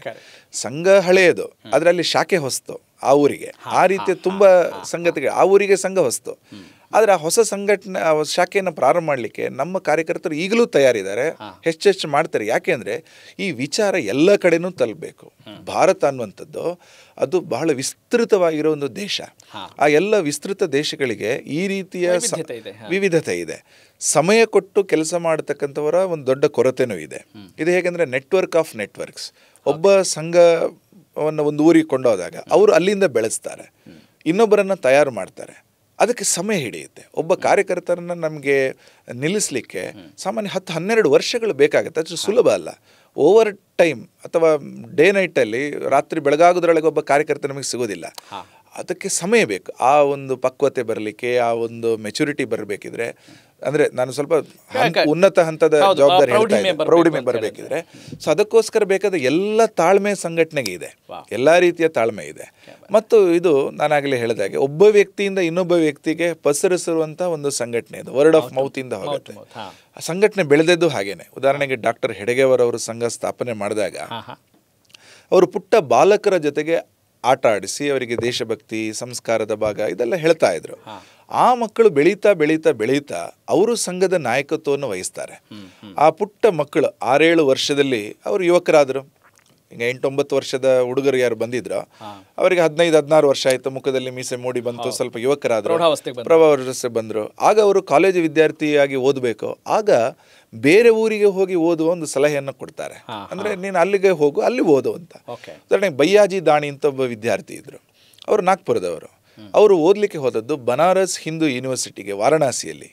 ಅಲ್ಲಿ ಓದಲಿಕ್ಕೆ ಹೋದಾಗ ಅಲ್ಲಿ ಝುವಾಲಜಿ ಪ್ರೊಫೆಸರ್ ಆಗಿ ಒಬ್ಬರು ಇದ್ರು, ಮಾಧವ್ ಸದಾಶಿವ್ ಗೋಳ್ವಲ್ಕರ್. ಅವ್ರನ್ನ ಗುರೂಜಿ ಅಂತ ಎಲ್ಲರೂ ಕರೀತಾ ಇದ್ರು, ಭಾಳ ಅಚ್ಚುಮೆಚ್ಚಿನ ಪ್ರೊಫೆಸರ್ ಆಗಿದ್ರು. ಅವರನ್ನು ಇವರು ಶಾಖೆಗೆ ಕರ್ಕೊಂಡು ಬರ್ತಾರೆ ಅಲ್ಲಿ ವಾರಣಾಸಿಯಲ್ಲಿ. ಅವರಿಗೆ ಸಂಘದ ವಿಷಯಗಳು ಗೊತ್ತಾಗತ್ತೆ. ಒಮ್ಮೆ ಅವರು ನಾಗ್ಪುರಕ್ಕೆ ಬಂದಾಗ ಡಾಕ್ಟರ್ ಹೆಡಗೆ ಅವರ ಜೊತೆಗೆ ಭೇಟಿ ಆಗತ್ತೆ. ಕಾಶಿ ಯೂನಿವರ್ಸಿಟಿಯಲ್ಲಿ ಪ್ರೊಫೆಸರ್ ಆಗಿದ್ದಂತಹ ಒಬ್ಬ ವ್ಯಕ್ತಿ ಅದಕ್ಕೆ ರಾಜೀನಾಮೆ ಕೊಟ್ಟು RSSನ ಪ್ರಚಾರಕರಾಗಿ, ಅಂದರೆ ಪೂರ್ತಿ ಜೀವನವನ್ನು ಸಂಘಕ್ಕೆ ಕೊಟ್ಟು ಸಂಘದ ಒಳಗಡೆ ಬರ್ತಾರೆ. ಹೀಗೆ RSSನ ವಿಷಯ ಗೊತ್ತಾದಾಗ ಸಂಘಕ್ಕೆ ಬಂದು ಪೂರ್ಣ ಜೀವನವನ್ನು ಕೊಟ್ಟ ಆ ರೀತಿಯ ಉದಾಹರಣೆಗಳು 1000 ಮಟ್ಟದಲ್ಲಿದೆ. ಉದಾಹರಣೆಗೆ ಕೇಶವ್ ಬಲರಾಮ್ ಹೆಡೆ ಅವರ ಜೊತೆಗೆ ಇದ್ದಂಥ ಒಬ್ಬ ಸಣ್ಣ ಹುಡುಗ ಬಾಳಾ ಸಾಹೇಬ್ ದೇವರಸ್, ಅವರು ಸಂಘದ ಮೊದಲ ಶಾಖೆ 1926 ಮೇ 28ಕ್ಕೆ ಮೊದಲ ಶಾಖೆ ಆದಾಗ ಇದ್ದಂಥ ಟೀಮಿನ ಪುಟ್ಟ ಹುಡುಗ. ಅವರ ತಮ್ಮನು ಬಾವೂರಾವ್ ದೇವರಸ್, ಅಣ್ಣ ತಮ್ಮಂದ್ರಿಬ್ರು ಕೂಡ ಅವರು ಇಡೀ ಜೀವನವನ್ನ ಸಂಘಟನೆ ಕೊಡ್ತಾರೆ. ಮದುವೆ ಆಗಲ್ಲ, ಅವ್ರಿಗೆ ಯಾವುದೇ ಆದಾಯ ಇರಲ್ಲ, ದೇಶಕ್ಕೋಸ್ಕರ ಸಮರ್ಪಿತ ಬದುಕು. RSS ಬ್ರಹ್ಮಚಾರಿಗಳಿಗೆ ಒತ್ತು ಕೊಡುತ್ತಾ? ಆ ವಿಷಯಕ್ಕೆ ನಾನು ಬರ್ತೀನಿ ಆಮೇಲೆ. ಈ ಬಾವೂರಾವ್ ದೇವರಸ್ ಅವರು ಲಕ್ನೋಗೆ ಹೋಗಿದ್ರು, ಉತ್ತರ ಪ್ರದೇಶದಲ್ಲಿ. ಲಕ್ನೋ ಸೇರ್ಕೊಂಡಾಗ ಇಡೀ ಉತ್ತರ ಪ್ರದೇಶದಲ್ಲಿ ಅವರು ದೊಡ್ಡ ಮಟ್ಟದಲ್ಲಿ ಸಂಘದ ಕೆಲಸವನ್ನು ಬೆಳೆಸ್ತಾರೆ. ತರುಣ್ರವರು ಅವರಿಗೆ ಚಿಕ್ಕ ಚಿಕ್ಕ ಮಕ್ಕಳು ಸಿಕ್ಕಿದ್ರು, ಪ್ರೌಢಾವಸ್ಥೆಗೆ ಬಂದರು. ಅವರು ಕೂಡ ಒಬ್ಬೊಬ್ಬರು ನಾಯಕರಾಗಿ ಬಂದರು. ಒಬ್ಬ ಸಣ್ಣ ಬಾಲಕ ಬಂದ, ಕ್ರಮೇಣ ಅವರು ಅಟಲ್ ಬಿಹಾರಿ ವಾಜಪೇಯಿ ಆದರು. ಇನ್ನೊಬ್ಬ ಬಾಲಕ ದೀನ್ ದಯಾಳ್ ಉಪಾಧ್ಯಾಯರಾದರು. ಇನ್ನೊಬ್ಬ ಬಾಲಕ ನಾನಾಜಿ ದೇಶ್ಮುಖ್ರ. ಈ ಥರ ಅನೇಕ ಉದಾಹರಣೆಗಳು, ನಾನು 3-4 ಹೆಸರು ಮಾತ್ರ ಹೇಳಿದೆ. ಈ ಪ್ರೊಸೆಸ್ ಏನಿದೆ ಇಡೀ ದೇಶದಲ್ಲಿ ಇದೆ. ಅಂದರೆ network of networks. Doctor ಹೆಡಗೇವಾರಿಂದ Bala Saheb ದೇವರಸ್, Bhaurao ದೇವರಸ್, ಅವರಿಂದ ವಾಜಪೇಯಿ ಅವರು, ದೀನ್ ದಯಾಳ್ ಉಪಾಧ್ಯಾಯ, ಈ ಥರ ಒಬ್ಬರ ಪ್ರೇರಣೆಯಿಂದ ಇನ್ನೊಬ್ಬರು ಈ ಪ್ರೊಸೆಸ್ಸಲ್ಲಿ ಸಂಘಟನೆ ಬೆಳ್ಕೊಂಡು ಬರ್ತಿದೆ. ಅದಕ್ಕೆ ಸಮಯ ಬೇಕಾಗುತ್ತೆ. ಒಬ್ಬ ವ್ಯಕ್ತಿಯ ಜೊತೆಗೆ ಸಹವಾಸ, ಅವರನ್ನು ಅರ್ಥ ಮಾಡ್ಕೊಳ್ಳುವಂಥದ್ದು. ಹೀಗಾಗಿ ಸಂಘಕ್ಕೆ ಒಮ್ಮೆ ಬಂದರೆ ಗೊತ್ತಾಗಲ್ಲ, ಬರ್ತಾ ಇರಬೇಕು, ನಿರಂತರವಾಗಿ ಬರ್ತಾ ಇರಬೇಕು ಅಷ್ಟೇ ಅಲ್ಲ. ಹಾಗಾಗಿ ಸಂಘಟನೆ ಒಳಗಡೆ ಈ ವಿಕಾಸ ಏನಿದೆ, ಸಂಘಟನೆ ಗ್ರೋತ್ ಏನಿದೆ, ಇದು ಕಳೆದ 100 ವರ್ಷದಲ್ಲಿ ಈ ರೀತಿಯ ಒಂದು ತಾಳ್ಮೆಯ ಆಧಾರದಲ್ಲೇ ಇದು ಬೆಳ್ಕೊಂಡು ಬಂದಿದೆ. ಸಂಘಟನೆ ಕಟ್ಟಬೇಕಿದ್ರೆ, ಆದರೆ ಕಟ್ತಾ ಸಂಘಟನೆ ಇವತ್ತು ವಿಶಾಲವಾಗಿದೆ ಅಂತ ನಮಗನ್ಸುತ್ತೆ. ಯಾಕಂದರೆ ದೊಡ್ಡ ಮಟ್ಟದಲ್ಲಿ ಬೇರೆ ಬೇರೆ ವಿವಿಧ ಕ್ಷೇತ್ರ ಸಂಘಟನೆಗಳು ಇಡೀ ದೇಶದಲ್ಲಿ ಬೇರೆ ಬೇರೆ ಕೆಲಸಗಳನ್ನು ಮಾಡ್ತಾ ಇದೆ. ಆದರೆ ಸಂಘಟನೆ ಮೂಲ ಕೆಲಸ ಏನಿದೆ ಅಲ್ಲ, ಅದನ್ನು ವ್ಯಕ್ತಿ ನಿರ್ಮಾಣ ಅಂತ ಕರಿತೀವಿ. ಆ ನಿಟ್ಟಿನಲ್ಲಿ ನಾವು ನೋಡ್ತಿದ್ರೆ ಸಂಘ ಇವತ್ತು 4ನೇ ಹಂತದಲ್ಲಿ ಇದೆ. 4 ಹಂತದಲ್ಲಿ ಸಂಘಟನೆಯ ವಿಷಯಗಳು ಬೆಳೀತಾ ಬಂತು. ಸ್ವೀಕಾರ ಸ್ಥಿತಿ ಅದು ಹೊರಗಡೆಯಿಂದ. ಒಳಗಡೆಯಿಂದ ಗಮನಿಸಿದ್ರೆ 1925ರಿಂದ 40ನೇ ಇಸ್ವಿವರೆಗೆ ನಮ್ದು ವ್ಯಕ್ತಿ ನಿರ್ಮಾಣ ಕೇಂದ್ರಿತ ಕೆಲಸ ಇತ್ತು.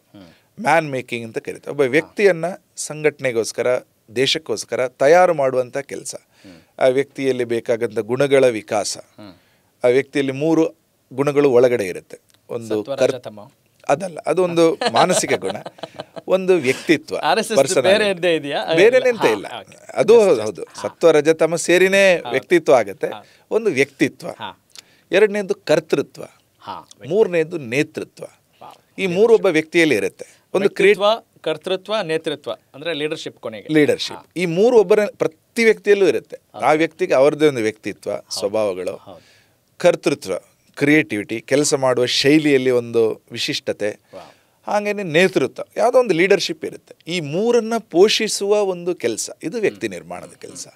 ಸೊ ಇದನ್ನು ಪ್ರಾರಂಭದ 15 ವರ್ಷ ಮುಖ್ಯ ಫೋಕಸ್ ಮಾಡಿದರು. 2ನೇ ಹಂತದಲ್ಲಿ ವ್ಯಕ್ತಿ ನಿರ್ಮಾಣ ಪ್ಲಸ್ ಸಮಾಜ ಜಾಗರಣ ಎರಡನೇ ಹಂತ ಬಂತು. ಅದು 1940ರಿಂದ 1993ನೇ ಇಸ್ವಿವರೆಗೆ ಈ ಫೇಸ್ಗೆ ಹೆಚ್ಚು ಒತ್ತು ಕೊಟ್ಟರು. ಅಂದರೆ ಎರಡನೇ ಸರಸಂಘ ಚಾಲಕ ಗೋಳ್ವಲ್ಕರ್, ಮೂರನೇ ಸರಸಂಘ ಚಾಲಕರಾಗಿದ್ದ ಬಾಳಾಸಾಹೇಬ್ ದೇವರಸ್. ಈ ಪೀರಿಯಡ್ನಲ್ಲಿ ಸಮಾಜ ಜಾಗರಣ ಅಂದರೆ ಸಮಾಜದಲ್ಲಿ ಕೆಲಸ ಮಾಡತಕ್ಕಂಥ ಸಾಮಾಜಿಕ ಸಂಘಟನೆಗಳ ವಿಕಾಸ ದೊಡ್ಡ ಪ್ರಮಾಣದಲ್ಲಿ ಆಯಿತು.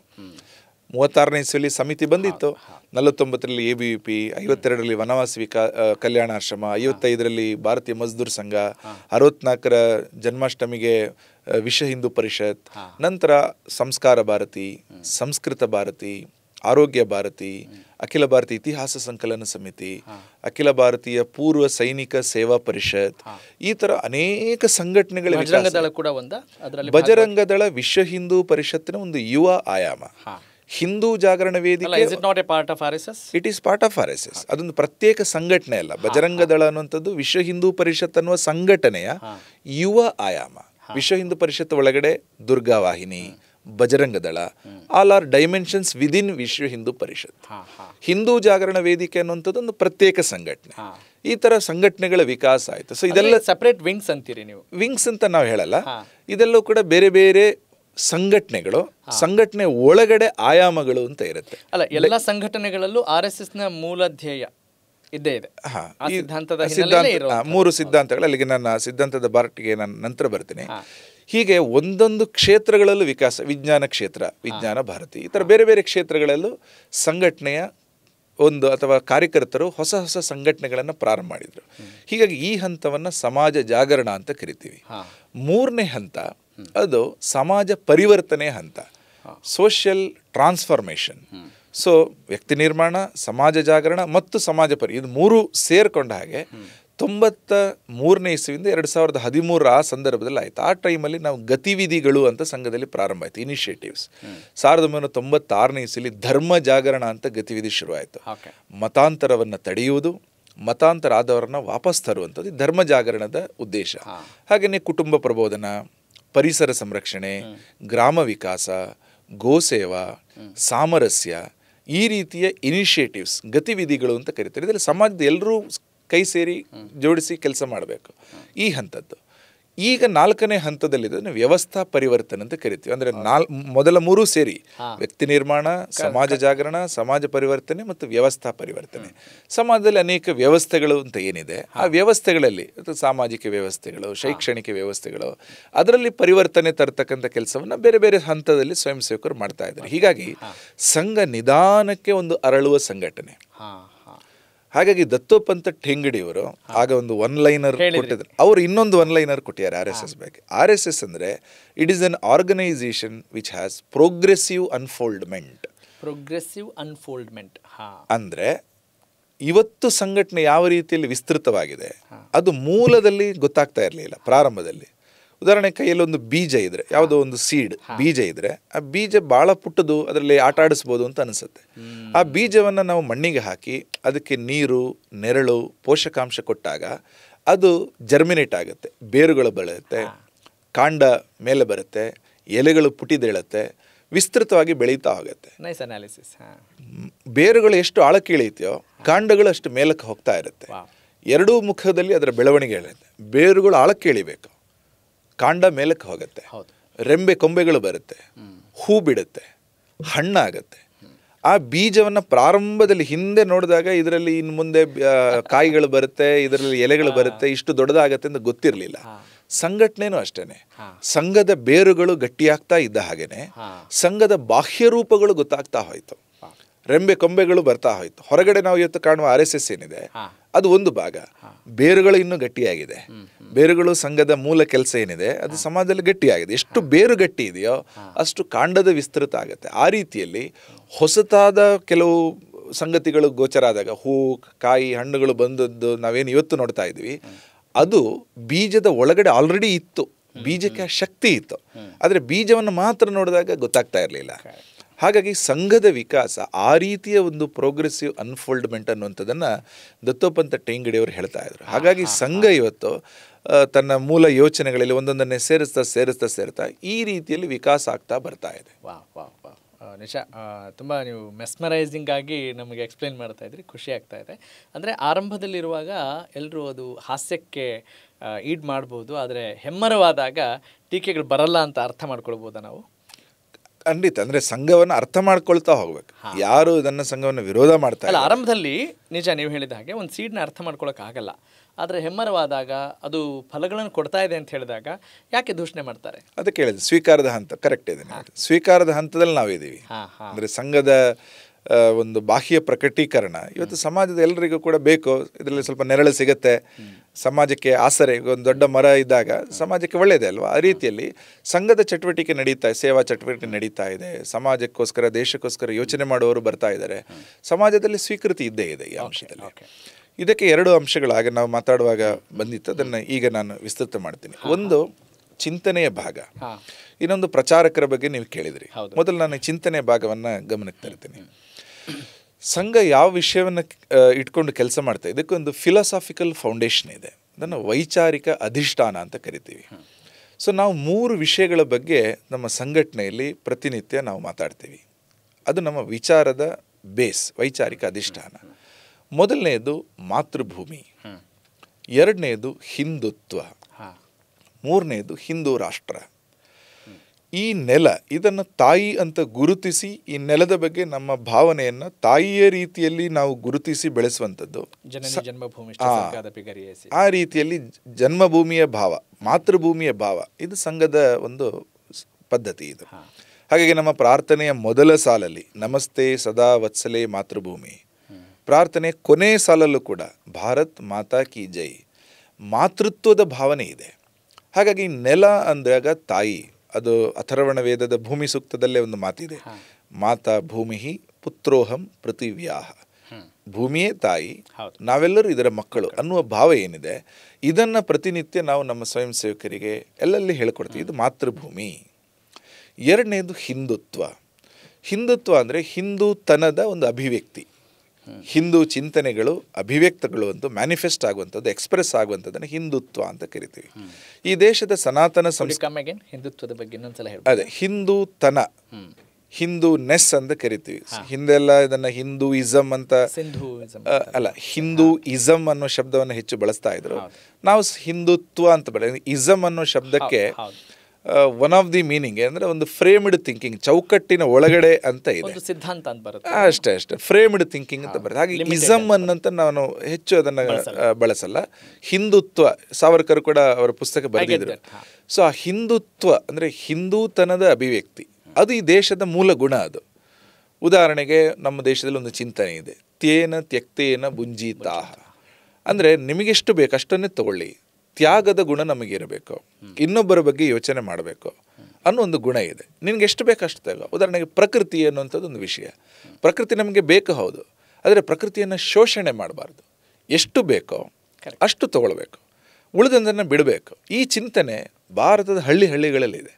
ಇವತ್ತು ಹಳ್ಳಿಯಲ್ಲಿ ಒಂದು ಹಾಲನ್ನು ಕರೆಯುವಂಥ ಒಬ್ಬರು ತಾಯಿ ಅಥವಾ ಒಬ್ಬರು ಕೃಷಿಕ ಹಾಲು ಕೊಡಬೇಕು ಅಂದರೆ ಹಸುವಿಗೆ ಒಂದು ಕರು ಇರುತ್ತೆ. ಹೌದು, ಹಾಲು ಯಾರಿಗೆ ಸೇರಿದ್ದು? ಅದು ಕರುವಿಗೆ ಸೇರಿದ್ದು. ಆದರೆ ನಿತ್ಯ ಬಳಕೆಗೋಸ್ಕರ ಸ್ವಲ್ಪ ಹಾಲನ್ನು ನಾವು ತಗೊಳ್ಬೇಕು ಅನ್ನೋ ಕಾರಣಕ್ಕೋಸ್ಕರ ಹಾಲನ್ನು ಕರೆಯುವಾಗ ತನಗೆಷ್ಟು ಬೇಕಷ್ಟು ತಗೊಂಡು ಉಳಿದ ಹಾಲು ಕರುವಿಗೆ ಸೇರಿದ್ದು ಅನ್ನುವ ಭಾವನೆಯಿಂದ ಹಾಲನ್ನು ಕರುವಿಗೆ ಬಿಡ್ತೀವಲ್ಲ, ಇದು ಹಿಂದುತ್ವ, ಇದು ಹಿಂದೂ ಚಿಂತನೆ. ಇದನ್ನು ದೋಹನ ಅಂತ ಕರಿತೀವಿ. ಎಲ್ಲವೂ ತನಗೆ ಬೇಕು ಅಂದಾಗ ಅದು ಶೋಷಣೆ ಆಗುತ್ತೆ. ತನಗೆಷ್ಟು ಬೇಕೋ ಅಷ್ಟನ್ನು ತಾನು ಉಳಿಸಿ ಇನ್ಯಾರಿಗೆ ಸೇರಬೇಕನ್ನು ಅವರಿಗೆ ಕೊಡುವಂಥದ್ದು ಈ ಚಿಂತನೆಯ ಅಭಿವ್ಯಕ್ತಿ, ಅದು ಹಿಂದುತ್ವ. ಈ ರೀತಿಯ 1000 ಉದಾಹರಣೆ ಈ ನೆಲದಲ್ಲಿದೆ. ಹಿಂದೂತನದ ಇನ್ನೊಬ್ಬರ ಬಗ್ಗೆ ಯೋಚನೆ ಮಾಡುವ, ನಾವೇನು ಹೇಳ್ತೀವಿ ಅದಕ್ಕೆ ಉದಾಹರಣೆಗೆ ನಾವು ಸಾಮಾನ್ಯ 4 ಶಬ್ದಗಳನ್ನು ಬಳಸ್ತೀವಿ: ಧರ್ಮ, ಸಂಸ್ಕೃತಿ, ಸಮಾಜ, ರಾಷ್ಟ್ರ. ಈ 4ರಲ್ಲೂ ಕೂಡ ಹಿಂದುತ್ವ ಇದೆ. ಹಾಗಾಗಿ ಸಂಘ ಇದನ್ನು ಹೇಳುವಾಗ ಹಿಂದೂ ಧರ್ಮ, ಹಿಂದೂ ಸಂಸ್ಕೃತಿ, ಹಿಂದೂ ಸಮಾಜ, ಹಿಂದೂ ರಾಷ್ಟ್ರ, ಈ ಶಬ್ದಗಳನ್ನು ನಾವು ಹೇಳ್ತೀವಿ. ಯಾಕಂದರೆ ನಮ್ಮ ಐಡೆಂಟಿಟಿ ಗೊತ್ತಾಗಬೇಕನ್ನೋ ಕಾರಣಕ್ಕೋಸ್ಕರ.